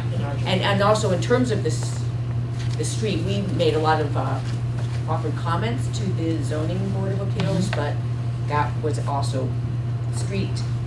I mean, we had the reduced parking spaces, and we had them commit to not taking down certain trees, but the actual traffic pattern was beyond us, but. I'd still like to know how the indication of materials were carried through. Well, it's all on that. public information, so. And I can email the Yeah. applicant. Yeah, I mean, can it's you not- email- there's no can But I you- think Jennifer's right, I mean, there's a barometer, right, to preservation, so this is a much different context than Peace Place, and so every property is looked at from the context Right. of its neighborhood, so. Right, but they're all important. They're all as important. Sure, but you know, And but, I'd like to know how they designated their materials as a presentation to you and what you're asking, the amount of designation you're asking from us. Because if it's they're here and we're here, we need to know that so we can No, conform. we feel like we know exactly what the building's gonna look like, what goes on. On Peace Place, yeah. This is the first we've seen this. Right, but the clapboard indicates clapboard, the flatboards indicate flatboards, the one-on-one indicates one-on-one over the windows. There are no grill patterns. If we have to declare all that stuff, we can do No, it. but they did do that. They did it by scale. They did it by the No, scale. they actually brought in their actual fixtures and. yeah, so, but, you know, I mean, I think, John, to your point, in the development application report, in the comments I emailed, I think we would want that, you know, clarified, because, you know, Bill's saying that there's another detailed set of drawings, and right now, so we, you know, if you're saying it's gonna be 1/1 windows, then we know it. We're not gonna be waiting to see a 6/6 or 12/12, but we don't know that. You know, same with the doors, are they, you know, what kind of doors? I mean, those are the things we're asking for, you know, Bruce had said, is it gonna be, a budded pediment, or is it gonna have clapboard in the pediment? So now it's showing clapboard in the pediment. You know, I don't wanna know, is it a 4.5 reveal or 6 reveal? All those things profile on the siding, so those are the details. Bill might, but I'd still like to receive the documents. Okay, that's fine. I think, Do you need those for storage, and that's why you have the height when we say, does it have to be that high? Can it be lower? Can it perhaps be flat? Is that the reason, or is it a visual thing to blend in with the historical? We heard you the last time and we reduced the height. Right. Each time. We Right. need the The attic question space for attic space. Because That there's was no my question. cellar in the building. Right, Yeah, that yeah. was my And we question. wanted it so it would look like the other buildings too. Yeah, yeah. So it was a No, free and or a we, home run. yeah, no, well, and as we said, we think that the streetscape on Gray Street. Yes. So I'm just trying to weigh whether this idea of Bruce is a viable idea. And Bruce, you want to? We shouldn't weigh that. We should, if we're interested, we should ask them to explore it. That's my view. But what I was going to say for, I think, for John's John, think about the Conservation Commission. I mean, for years, in order to get the Conservation Commission decision, and the Planning Board decision for that matter, engineering drawings and site drawings that really have to be developed to an almost construction document level. It's a royal pain, but that's the way it's been for all of our professional lives, I think. We've only been around for such a short time that I think it's a little it's unusual for a design professional to be confronted with this level of request, I think. And perhaps from our point of view, recognizing that, as Bill said, that, you know, he would do this, but he would like to know that I'm not going to stand up and say, by the way, and then ask for a very, very basic level of exploration. We'd like to get all of that out of the way first. And at some point, maybe we do, we could explore this amongst ourselves, maybe we do give some kind of provisional indication that that the direction that this project is headed is broadly supported by this commission, and that would give them some confidence. I don't know whether we can do that or not, but we don't know either, I think. So we could explore, particularly on unusual projects like this. We may never have another project like this. Right. So it's substantial in size. It's not huge, but it's substantial. It's very impactful, so we are asking, as you've said, for a great level of detail. But the applicant has limited pockets when it comes to the design program, and they don't want to spend that money Right, if they don't, right, if they're right. going to have to Keep spend going it back to the again. drawing board, right. And I think we should be very mindful. Right, that, yeah, no, I understand that. So I think what Nate, can we open it up to public comment, and then before, we won't be closing the meeting, but then we can discuss what we specifically like to ask of the applicant Yes, next time. if we have Yeah, recommendations. so can, by show of hands, if we have who would like to make public comment? Okay, so, okay, that's manageable. Let me start with you in the red shirt. Chris, right? Yes, Madera, Chris. Mr. Madera? Yes, hi. You can come up here. Are you going to get off the internet? Oh, if you, okay. Yes, that's true. Yeah, if we can. It's Oh, yeah, better from there microphone's so not everybody on. else can hear. I Yeah. can project as well. Yeah, Okay, yeah, okay. just There's sort of very identify well, yourself. I really tried. I have a sore throat. Okay. Just So, identify yourself. and your Christopher address. Gadara, 219 Strong Street, the house with the maple syrup buckets on the walls. That's just to say that my facade has maple syrup buckets on it. I like things like that. And so I have a question basically, which is about the parking lot. Is it level with the street? Is it a little above? Is it sloped? I just got here, so I haven't had a chance to review some materials that I received today. The reason I ask is that I don't know how this line here can actually be possible, seeing as this is actually quite a hill here, which I don't want to guess the height, the elevation relative from this point to this point, but I would venture to say it's at least my height. And so there has to be some kind of wall there, and I don't think it's fair to say that perhaps the other people can put a wall on their side, because that's saying, well, maybe Chris Gadara can put a wall on this side here for Amherst Media to be able to have a parking lot. So my question is, how can that be held up? That's one. The other is, I'm concerned about this. The last time I heard that this is supposed to be a structure that's gonna hold HVAC equipment in it, and I have a bedroom here and another one here, and I'm concerned about the noise there on that. So I would like those questions answered, please, whether now or at some point. Thank you. Okay. If you're, don't feel comfortable at answering the questions no, now, you don't have the, we can. It'll be include an them in writing. L-shaped footing if we're building the retaining wall, so the entire footing is on our property. There'll be no structure on your property. And regarding how high it is, it's written on here. maybe John, can you tell me what this elevation is? I can't see it. Well, this street is at 265 there, right where you're coming in the driveway. What's this elevation, this line? This is 265 and this is 269. 269, and what is this? Well, that goes way up. That goes 275, you're pretty high up there. Remember, all the houses going up Gray Street, step high, they're all sitting on their own mounds. I guess the question is, so right here along this property line, there's a retaining wall It's 274. right along right along here, is what we're saying. Okay. The grade there is 274. There isn't 274 currently, to 269. there's not current, No, not currently, that's what's being proposed. Thank It's a you. retaining wall. So it's about 5 feet at the highest point. Thank you. And we're putting a white screen in front of that matches the building, so you're not gonna see a concrete. And the noise issue? Oh, I think that these are, and I don't buy that, it's not noisy whatsoever. One's a tank and one's a 3 units that are for mini split buildings. That's a long ways away. Plus, the wall will reflect the sound just the way they build walls along the interstates. Because the sound will hit it and come back on and Okay, won't go over. thank you. Yes. May I speak? Yeah, you can say. Tony Bracken, 38 Craig Street. I have a question about the attic space for storage. Is that part of the present total square footage? Or is that in addition to the square footage that's been laid out so far?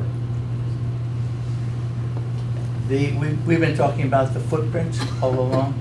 The square footage of the building. The footprint is the way, the outline of the building on the ground. It does not include attic space. So the addition of the square footage to the attic space, to the present footprint that you've got of usable working space, is going to increase the overall amount of working space that you have. And No, it's gonna- by your definition, the attic is not finished. But it's going to be used as storage, which is part of, it's a usable space. That's going to trigger more parking spaces, according to what was mentioned at the last meeting. So if you have that attic space, someone had mentioned the height of, however high, they're 26 and a half feet or something, because they need that for storage in an attic space, but that's workable, that's usable space to them, and that increases the overall square footage, which triggers more parking spaces than they've got right now. That's what was mentioned at the last meeting. That's my first question. And my second question has to do with this water retainment business. Are these slopes leading down to it? Is that what this is? So what is shown here, this is the underground detention basin, and these solid lines are the proposed grading. So it'll, So it's going to come towards, is that correct? Yeah, so here's this down here, this is a cross section. So this line with these triangles is looking this way on the site. So if you're standing to the west looking this way, so this dotted line is the existing slope. Here's the sidewalk, here's Main Street. What they're proposing is to then create this shelf right here on the solid line. So right, here's the sidewalk, so right up here, there's gonna be this uniform slope going up, which is shown here. Right. And then does it slope down into the area of the drain? No, the drain will be buried underneath here. So everything from the building is gonna be piped underneath. So the drain is gonna be flat, so this whole thing is gonna be a flat. I think you have a such slide that you see on. And what is the surface going to be here? The reason why I ask is because right. we live in the house behind, Sure. and dozens of college students walk that at 2:30 in the morning drunk. So I'm wondering if it's a liability of some kind. Well, my thought is it's gonna be all grass on top. It's gonna be a structure that's, that's solid enough to walk on, Right, so they'll walk up, and then do they walk down on the other side? Because we can't keep them from trespassing. I think it's going to be a problem. So, I don't know, we can ask Bill or John, but my understanding is that this is gonna be all solid grass to meet up to the existing grade right here on the property line. So it's just gonna be like a continuous lawn all the way down and then a steep slope to the sidewalk. Right, and so when students come this way, It'll be steeper than it is now? it'll be Steeper, It'll be steeper that they don't know about, and they won't be able to see it at 2 o'clock in the morning because there's no lighting there. And that's going to be a liability, so that's the Is that on point that I Main want- Street? Is that facing Main Street? Yes. Right. It goes down into Main Street? Yeah. Right, so here's Main Street right here, so it's gonna be a continuous slope, it's gonna be kind of flat here, which is shown in this solid black line, and then right when it hits about this point, that's when it gets steeper right here, you can see the the steep slope, so it's gonna be steeper coming right into Main Street along this point. I don't think it's your purview to discuss that, I guess, but I think it's a real problem, you know, with the amount of students. I mean, we hear and see them every night when school's in session, you know, it's a real problem. But is that something that should, a zoning board? Yeah, that's more for the planning board, Mhm. you know, I mean, that's trespassing, so I mean, we're dealing with, to me, the local historic district commission would say, okay, we're creating a landscape structure here, how does that impact the view shed? You know, if there's trespassing and students walking by, it's really not part of the commission review, it's more for the planning board. So I'd reiterate that point again, you know, I just want to make it clear to this committee Yes. that is a problem. Yeah, no, I mean, Yeah. I think many of us live on streets where Yeah. we get trespassed. Yeah. Can I say one thing about the attic space, Yes. which was not stated with that presentation? There are certain code requirements that limit travel distance and require second and third egress exits from an attic if you're gonna use it for occupied space. We're not showing that, we don't have that. We could only go 75 feet up from our bottom riser, counting the run up the stairs, maximum distance to what that travel distance is. So what we're showing, we're not anticipating what you're suggesting, that whole second floor is all occupied space. It is not. It's utilities, and we can't have anything about the studio. I appreciate that. I Go would- that maximum travel distance. I think it would be helpful if town staff could clarify that somewhere along the line, that any space that they have up there is potentially used space for something. So again, that's the planning board's review, so here it's looking at the form, so the question for the commission is the roof size and pitch proportional and within context of the neighborhood?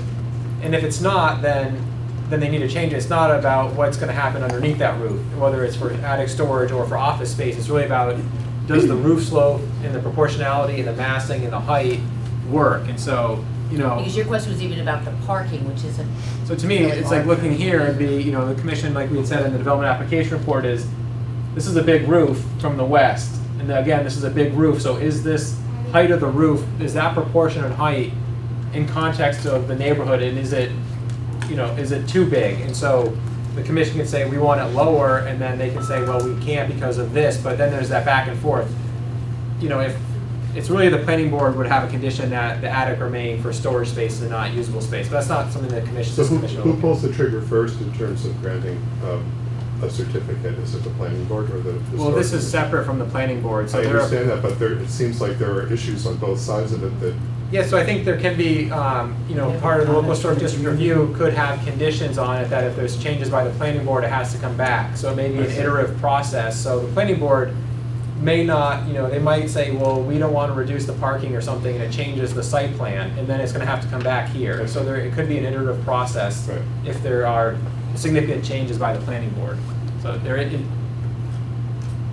could be that back and forth. In that case, I'll just retract what I said before, because that question was actually for planning board. But I am concerned about a concrete wall there in the parking area. Did you? Yeah, John Or you could just stand up You where can you are. stand and project. Yeah. Easier said than done. So, Okay, yeah, I just state wanted your name to, and- Jessica Yeah, Wilkinson, yeah. I'm at 20 Gray Street, which is the second house on Gray Street. Yeah.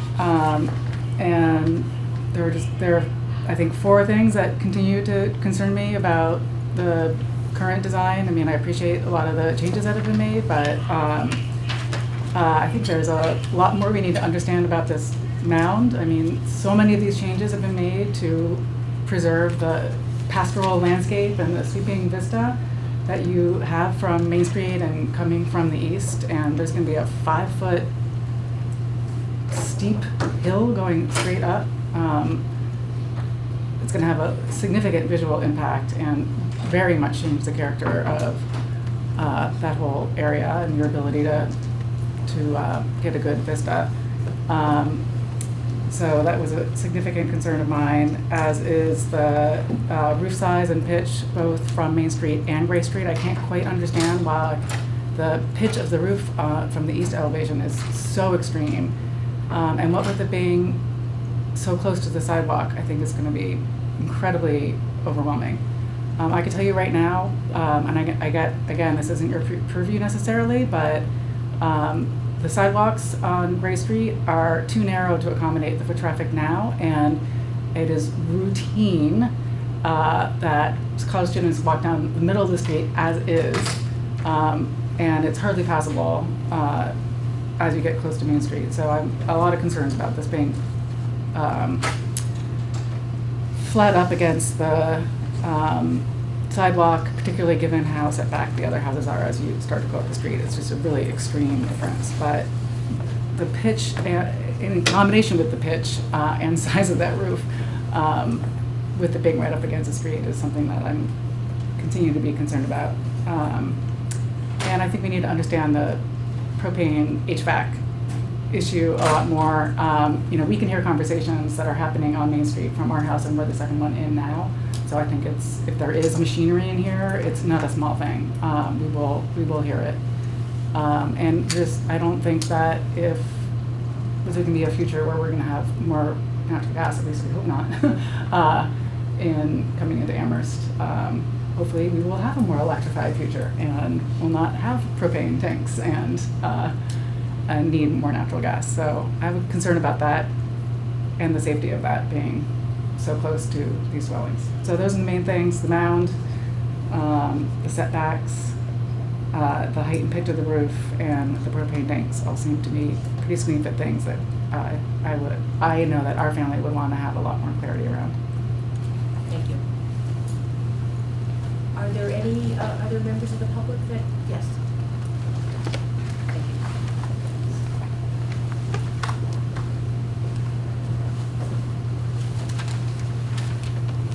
My name is Robert Spicer. I live at 38 Gray Street. I think the input of this commission has led us to a much less horrible building than was originally proposed.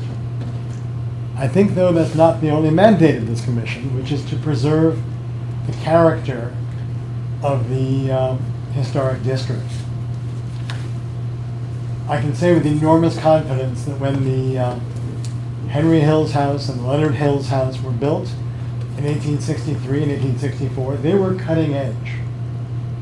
And in that way, I think the conceptual plan that was proposed, with a quasi-subterranean building that is a distinctly modern concept, is much more in keeping with the character of this district than an imitation old building is. We don't need a building designed by Walt Disney. We need something that's in keeping with the feel of the overall district, and if this preserves the greenscape from the west and the north, as one who lives on the west and north of this project, I'm very intrigued. I was a little perplexed when I read the letters of support well, they're labeled letters of support, letters in support of Amherst Media, because I wondered how they could be written, because we only received these plans today. Several of them, it turns out, were written a few days ago. So I read them, and indeed they are letters of support of Amherst Media, not of this project. I think everybody in town, certainly including our household, supports Amherst Media's mission, their activities, and all they've done. I can tell you we do not support this project, nor do the people who wrote these letters, so I think we can sort of write those off. And to clear up a little mystery about the landscaping of the open meadow that's been preserved, we have commissioned Berkshire Design to develop a plan to maintain the open meadow, but landscape it in a way that's compatible with the women's club next door to us. It's impossible to execute this commission until we know what's going on at the southern end of it. But there will continue to be open viewscapes to the house if we have anything to say about it. Thank you. Thank you. Yes.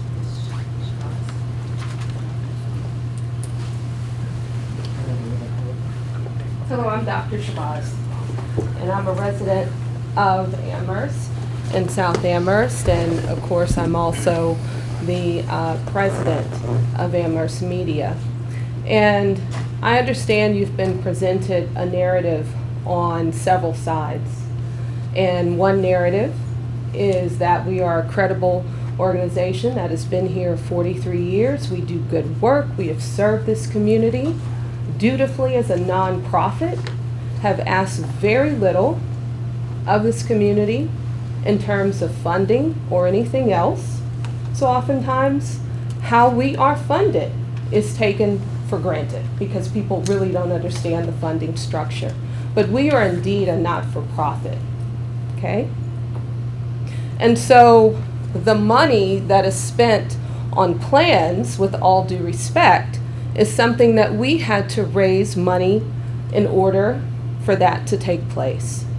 And to propose another plan, no matter how well thought out or imagined, is beyond, I think, of what you would ask, perhaps, of another not-for-profit. And so my concern here with this body, again, going to your bylaws, which I have read, as you consider this, consider it within the narrowness, in some ways, of those bylaws. I also ask that perhaps, because this is new, and I understand that, again, when we were here a little more than a year ago just to put up a sign on the property, we were greeted with a lot of excitement about that possibility of trying to shape a structure that would echo in some way this community. Okay, but that did not mean that something would not change. It is an open space that we plan to put a structure on, so something has to change. I think we're all in agreement about that, if that's to take place. But there are other communities, such as in Philadelphia, that have about 4 different ways in which they assess construction in historic districts. One is to echo that community and have something that mirrors it.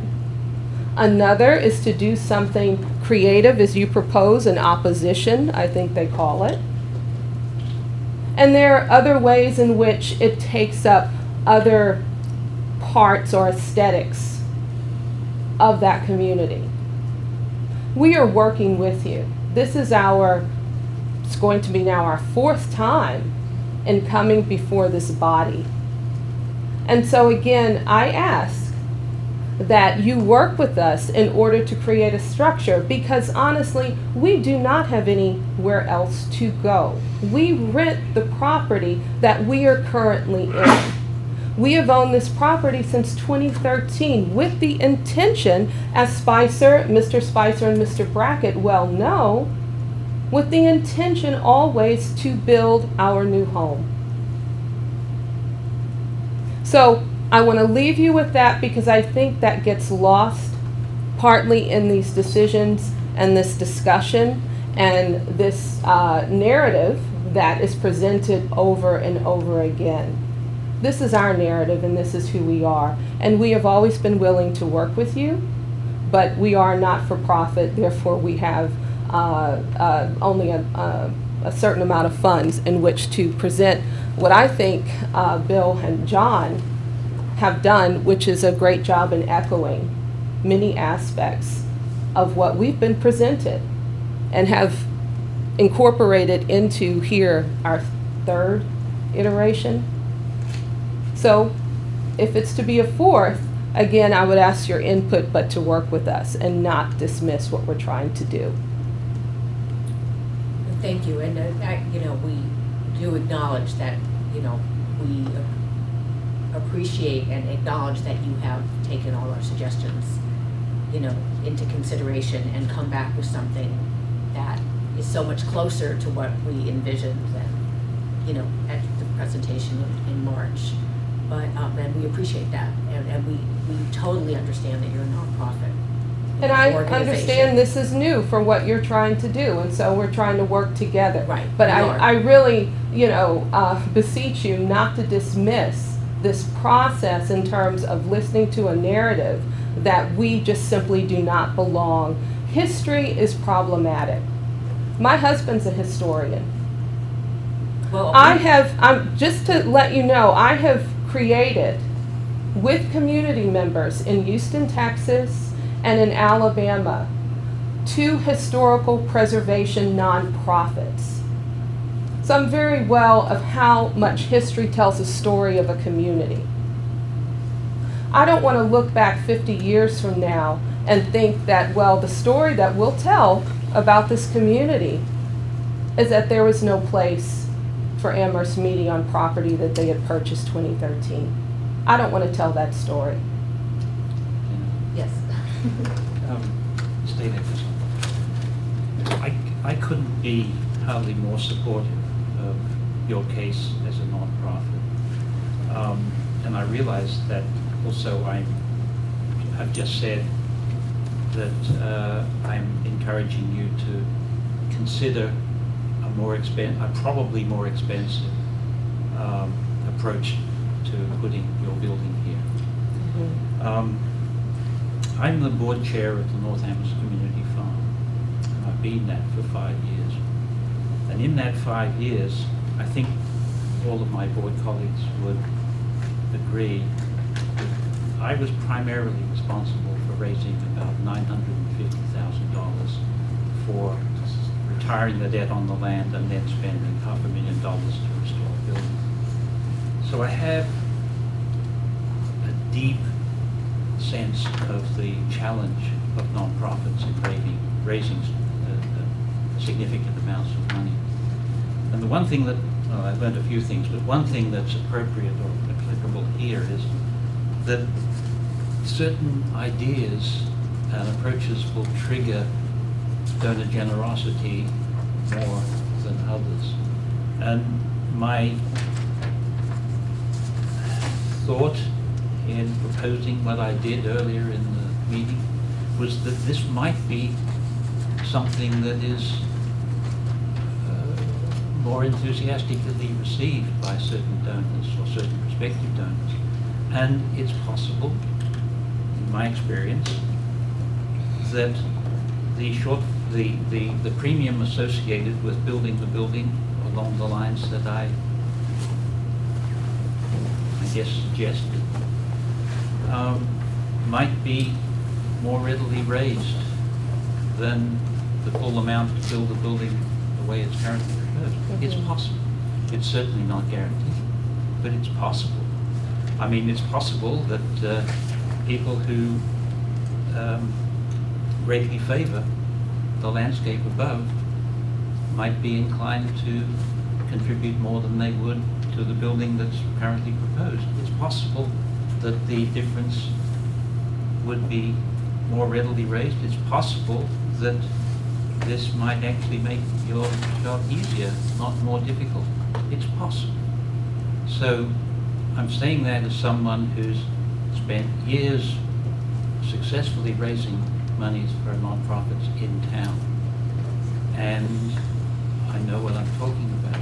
But I also know that you know what you're talking about, because you're doing the same thing and you've got a different building in a different place and a different constituency and all of that. So I'm not saying that this is certainly the case, but I'm saying that what I personally projected was respectful of Amherst Media's desire to be where it is, and it's right to be where it is. And I hope so respectful of our architects who have worked very hard with us. Well, I know how architects work, that's why I'm here, and so I'm trying to encourage a design process that will get us to the best possible product. I would also just like to thank you. You know, we have that, you know, we have to be, you know, our mandate is also, as I think you touched on before, is always knowing that the structure will be there long beyond any one occupant of the building, you know, in a local historic district, because there's more consideration. I mean, it's held to a different standard than a building that's not in a local historic district. So we can't, you know, I mean, you're a nonprofit organization, but we still have to hold the structure and the design to the standard of maintaining Oh, I'm very the much character aware of the that. That is local- what yeah. your bylaws mandate, and I ask for you to adhere to your bylaws and not outside narratives that may perhaps influence how you're thinking of this new, imagined, within the realm of possibilities, design. So that's all I'm asking. Okay? We appreciate that. Thank you. Yes, thank you. There were other people who wanted to speak, but they left.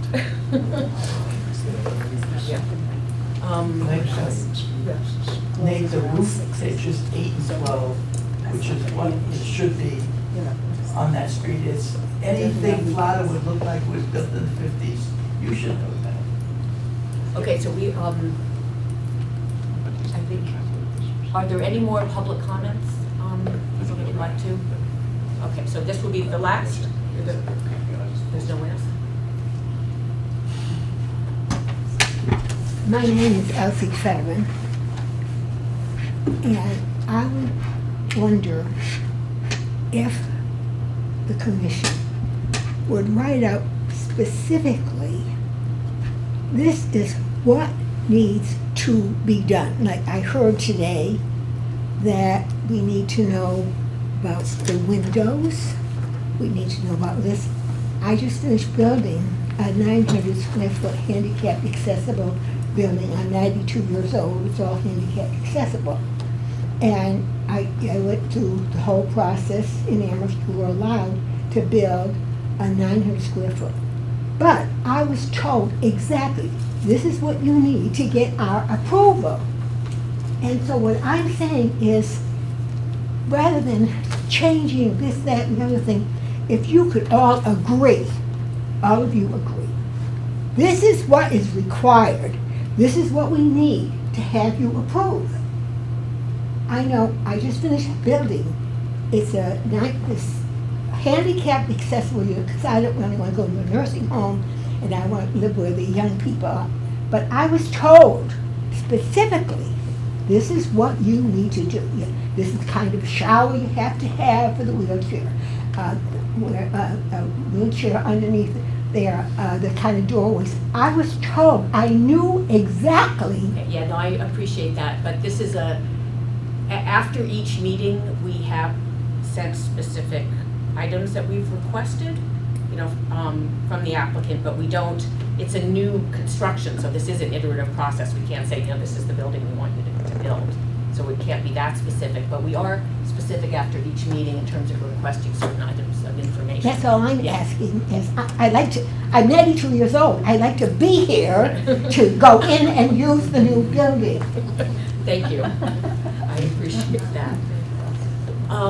Okay, so I think we will close the public comment. No, we're keeping it. Motion to adjourn. Oh, No, we could say close the public comment. we can Continue. close the, we can close the public comment Tonight, just for tonight.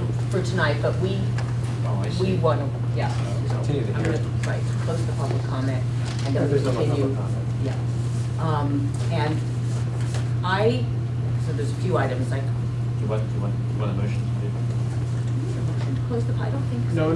No, I mean, so, Jennifer was just saying, we won't take any more public comment, the hearing is still open, so we've already said we'll continue it to 4:30 on October 9th. So the hearing stays open, we'll need a motion to continue, but I think Jennifer, you just wanted to make some reading points, or you had not.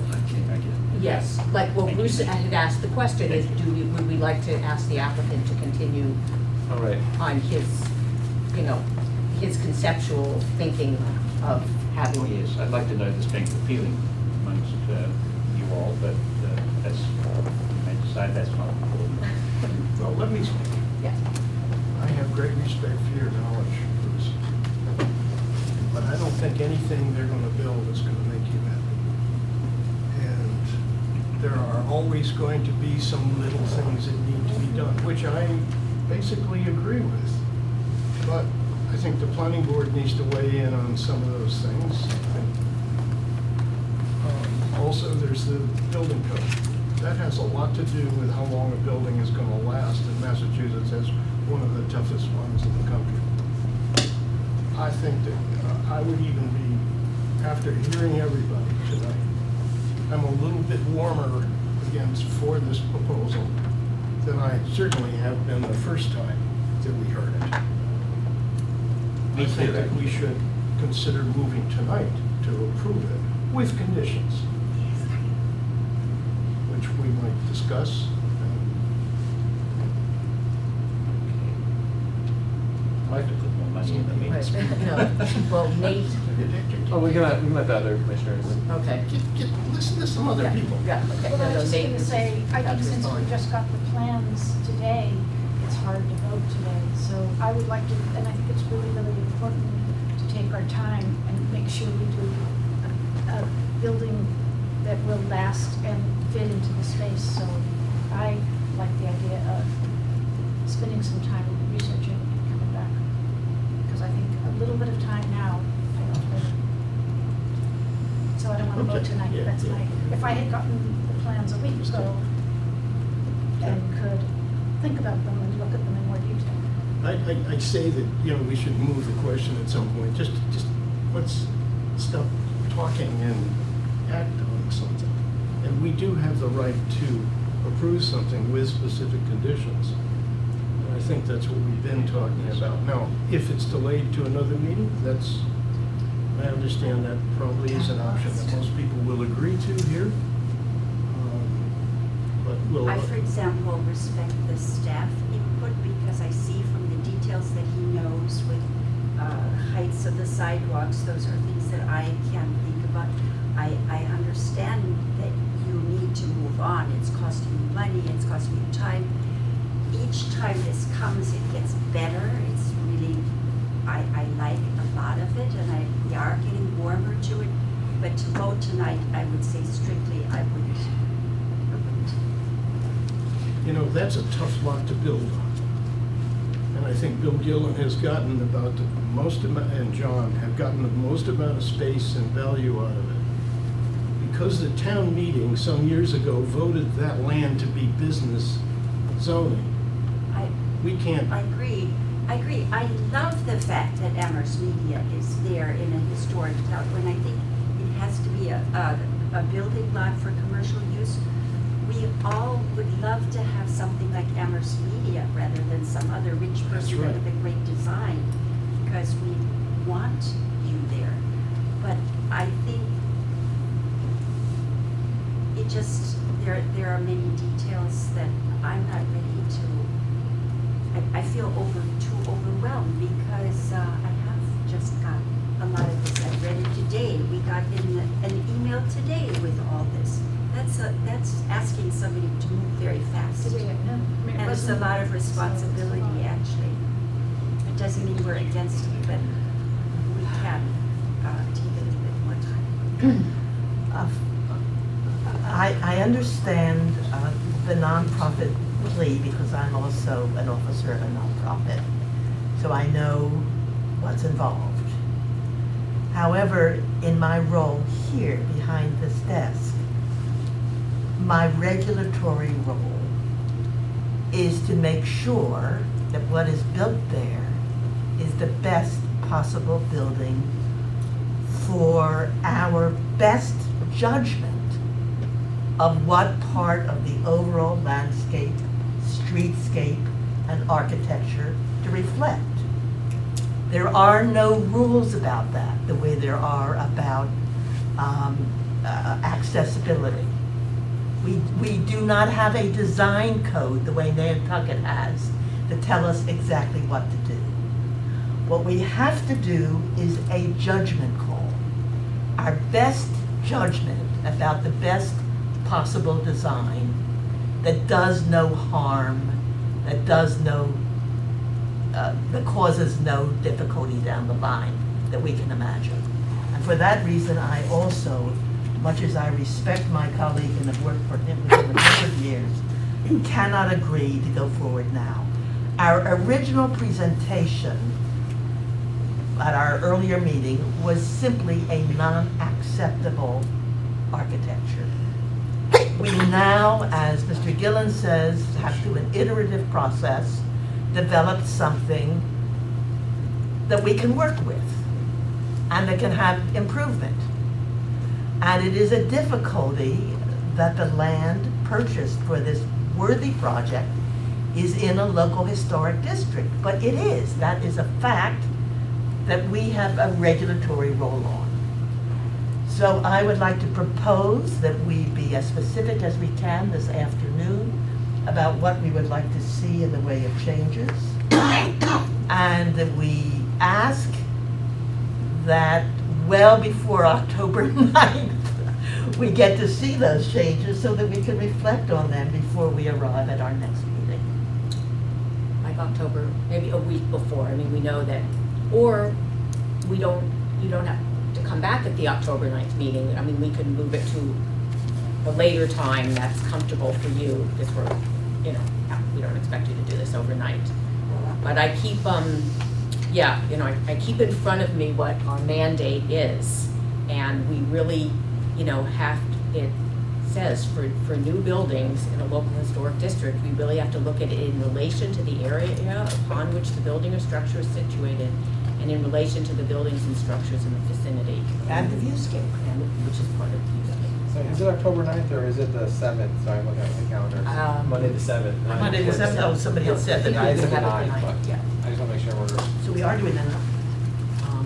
Monday the 7th. Is that, I just want to make sure we're on the right. I am personally not here on the That's 7th. not, you're not here on the 7th, that's why we moved The it. 9th is But you know what, I think the 9th, I think it had to the 9th.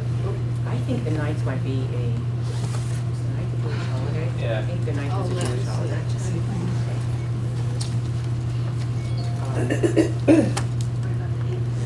October 9th is a Jewish holiday. Yeah, and so is the 8th. Yeah. What is that? Yeah. Yeah. What was the problem with the 7th? You wouldn't be here. I'm not gonna be here, either on an airplane. I can do any time after the 9th. Well, I was down for the 7th, yeah. But Monday the 7th. Right, you can go ahead without me, I'm not Well, gonna no, be here, and you know what the problem? No. I See, think that's this is the unwise. issue, we always meet the second Monday of the month, but October 14th, the second Monday, is Columbus Day. That's why we're not meeting at our usual time. We need the 15th. I can meet the 15th, I don't know. The town is closed on the 14th? Yeah. Something's happening on I'm not And here. on the 8th or 15th, 16th, 17th. Oh, What about Monday the 14th? That's right. That's Columbus Day, the town is closed. I'm good on That would be our normal meeting day. Legally, we have to specify the date here. Right, if we continue to a date and time Yeah. certain. Yes.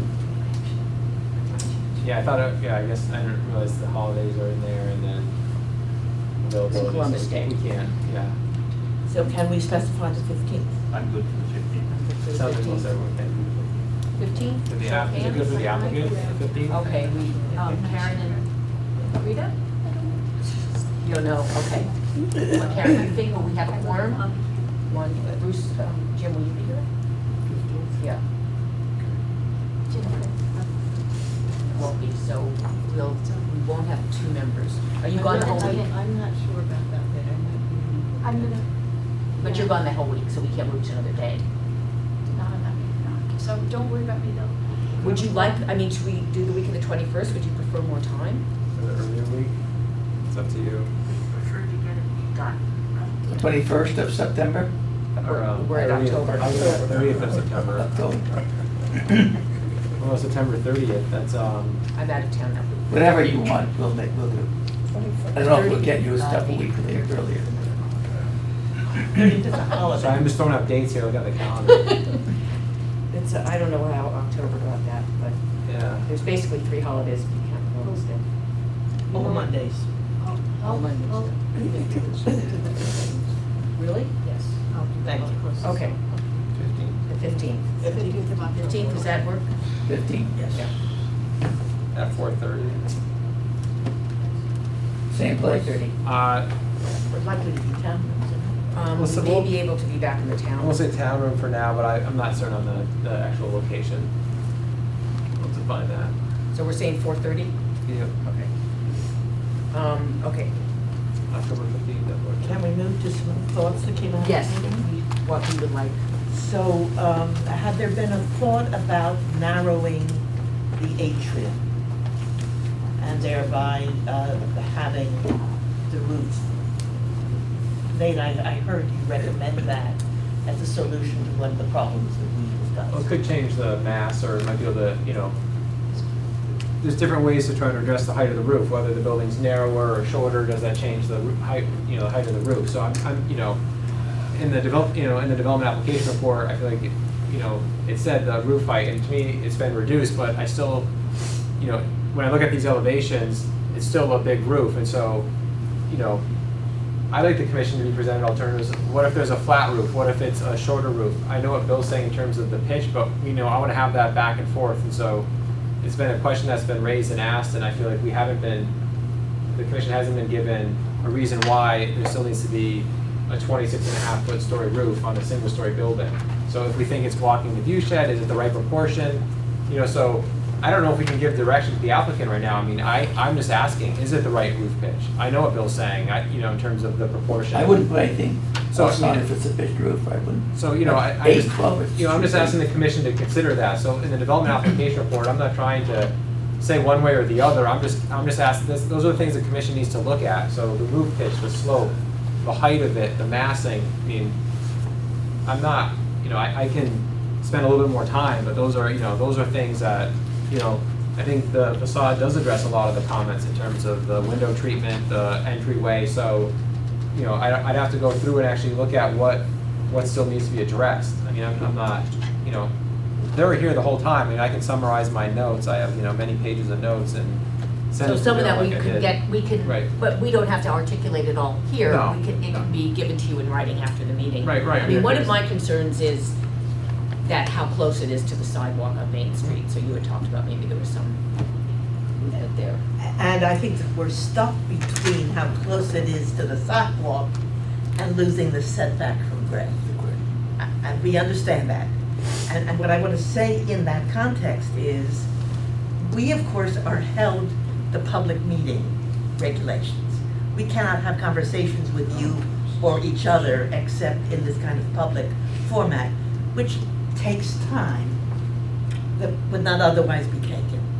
So I'm wondering whether we could give to Nate if it's legal. You can email me individually. Yes, and that he would work with the applicant and with Mr. Gillen to give you a list of concerns that you would address specifically and possibly with different alternatives.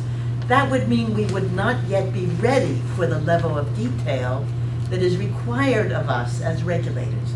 That would mean that there would be at least the next meeting and a meeting after that. And the reason there is an iterative process is because of the difficulty of building in a historic district and coming to agreement about what best suits the site. So I regret that for all of our cases. I think we regret it as much as you do. And we can be in touch with Nate, and Nate can be in touch with you, and you could bring back some different options and explanations about trade-offs that you're making.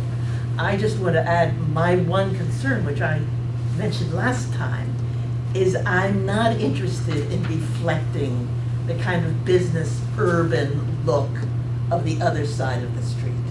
And so I applaud your not taking that into consideration and greatly prefer reflecting the look of Gray Street and figuring out something innovative, interesting, low-lying, that does not interrupt what I consider to be one of the few remaining visible open spaces in the entirety of Amherst.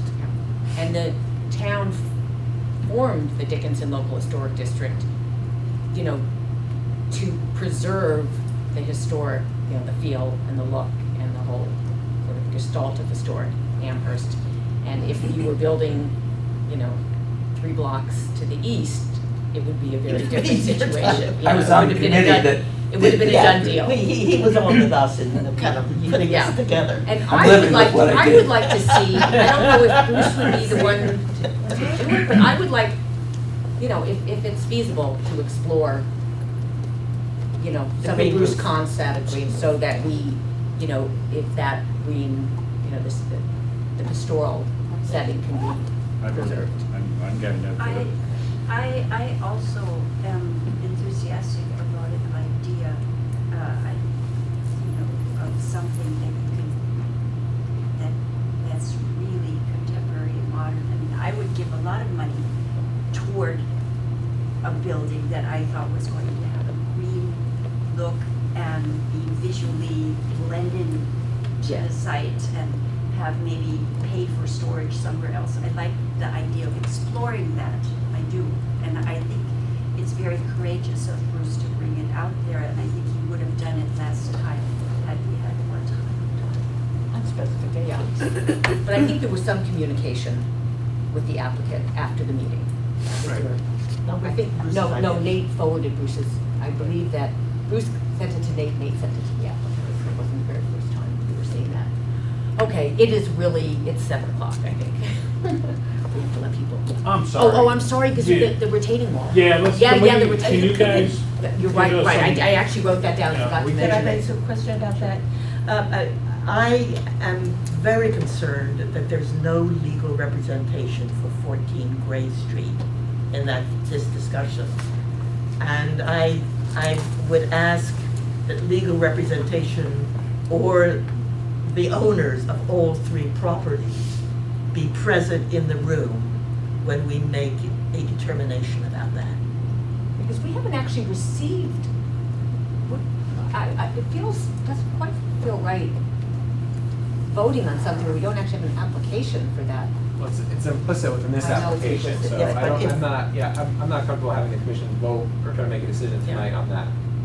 But I think it's something that I made a note to myself to ask staff how to deal with those few issues. So that if all 3 representatives aren't here, we know that they don't care what we do, that we do what we think best. Well, Chris is here now. I represent 14 Gray Street. Oh, okay. He wasn't here when we had Wasn't here when you made the initial- representation, I'm sorry. Right. But if you gave us instructions on exactly what you wanted us to do, we will do it. Yeah, no, I made some notes. I'll talk to the building commissioner and Yeah, I feel staff like, to get guidance on that. As a member of the commission, I would like to see something that all 3 parties signed off on as agreeable to all 3. Well, I'd also want, and check with staff Yes, to know that of we're course. doing the right thing. I don't want to hear from, what is it, the Bob city Laura attorney after- from the town. Yes, Jim has it. Yes. Can we also be included? Oh, yeah, in that of course. presentation? Oh, of course. You're one of the But three when parties. you look in that package I gave you, in the green package, Matt Massengill is the go-to person for all that proposed wall removal, relocation. He is the contact on the permit that was given by DPW. And so that is, please take a minute to look at that permit. And I believe Mr. Farber, if he's still representing 14 Gray, Mr. Pill, Attorney Pill will definitely come, be more than happy to come if we know it's going to be on the Oh, yeah, no, we wouldn't, you're one of the 3. I think we now know. We are not one of the beneficiaries of the setback of the whole Right, back. That's no, we only wouldn't the do two anything parties. without you being So there. I will contact Attorney Farber and Attorney Pill and CC Nate Sure. Good. Great. tomorrow. Yep. Okay. Do you have another green packet? Oh, was there another? I believe Nate took the one, I had 7, I didn't realize that. I'll share mine. No, we'll give you I one. can copy it and email it around. And I should say that anything that gets sent out should come to me. I only got it because I got it from Spicer today.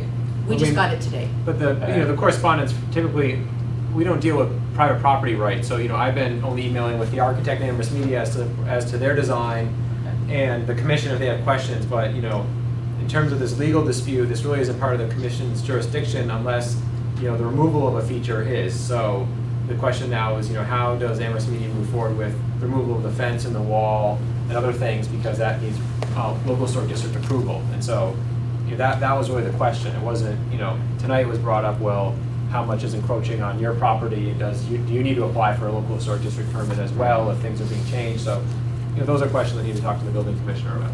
Okay, and I just asked that communications come to me rather than to Farber. Oh, okay.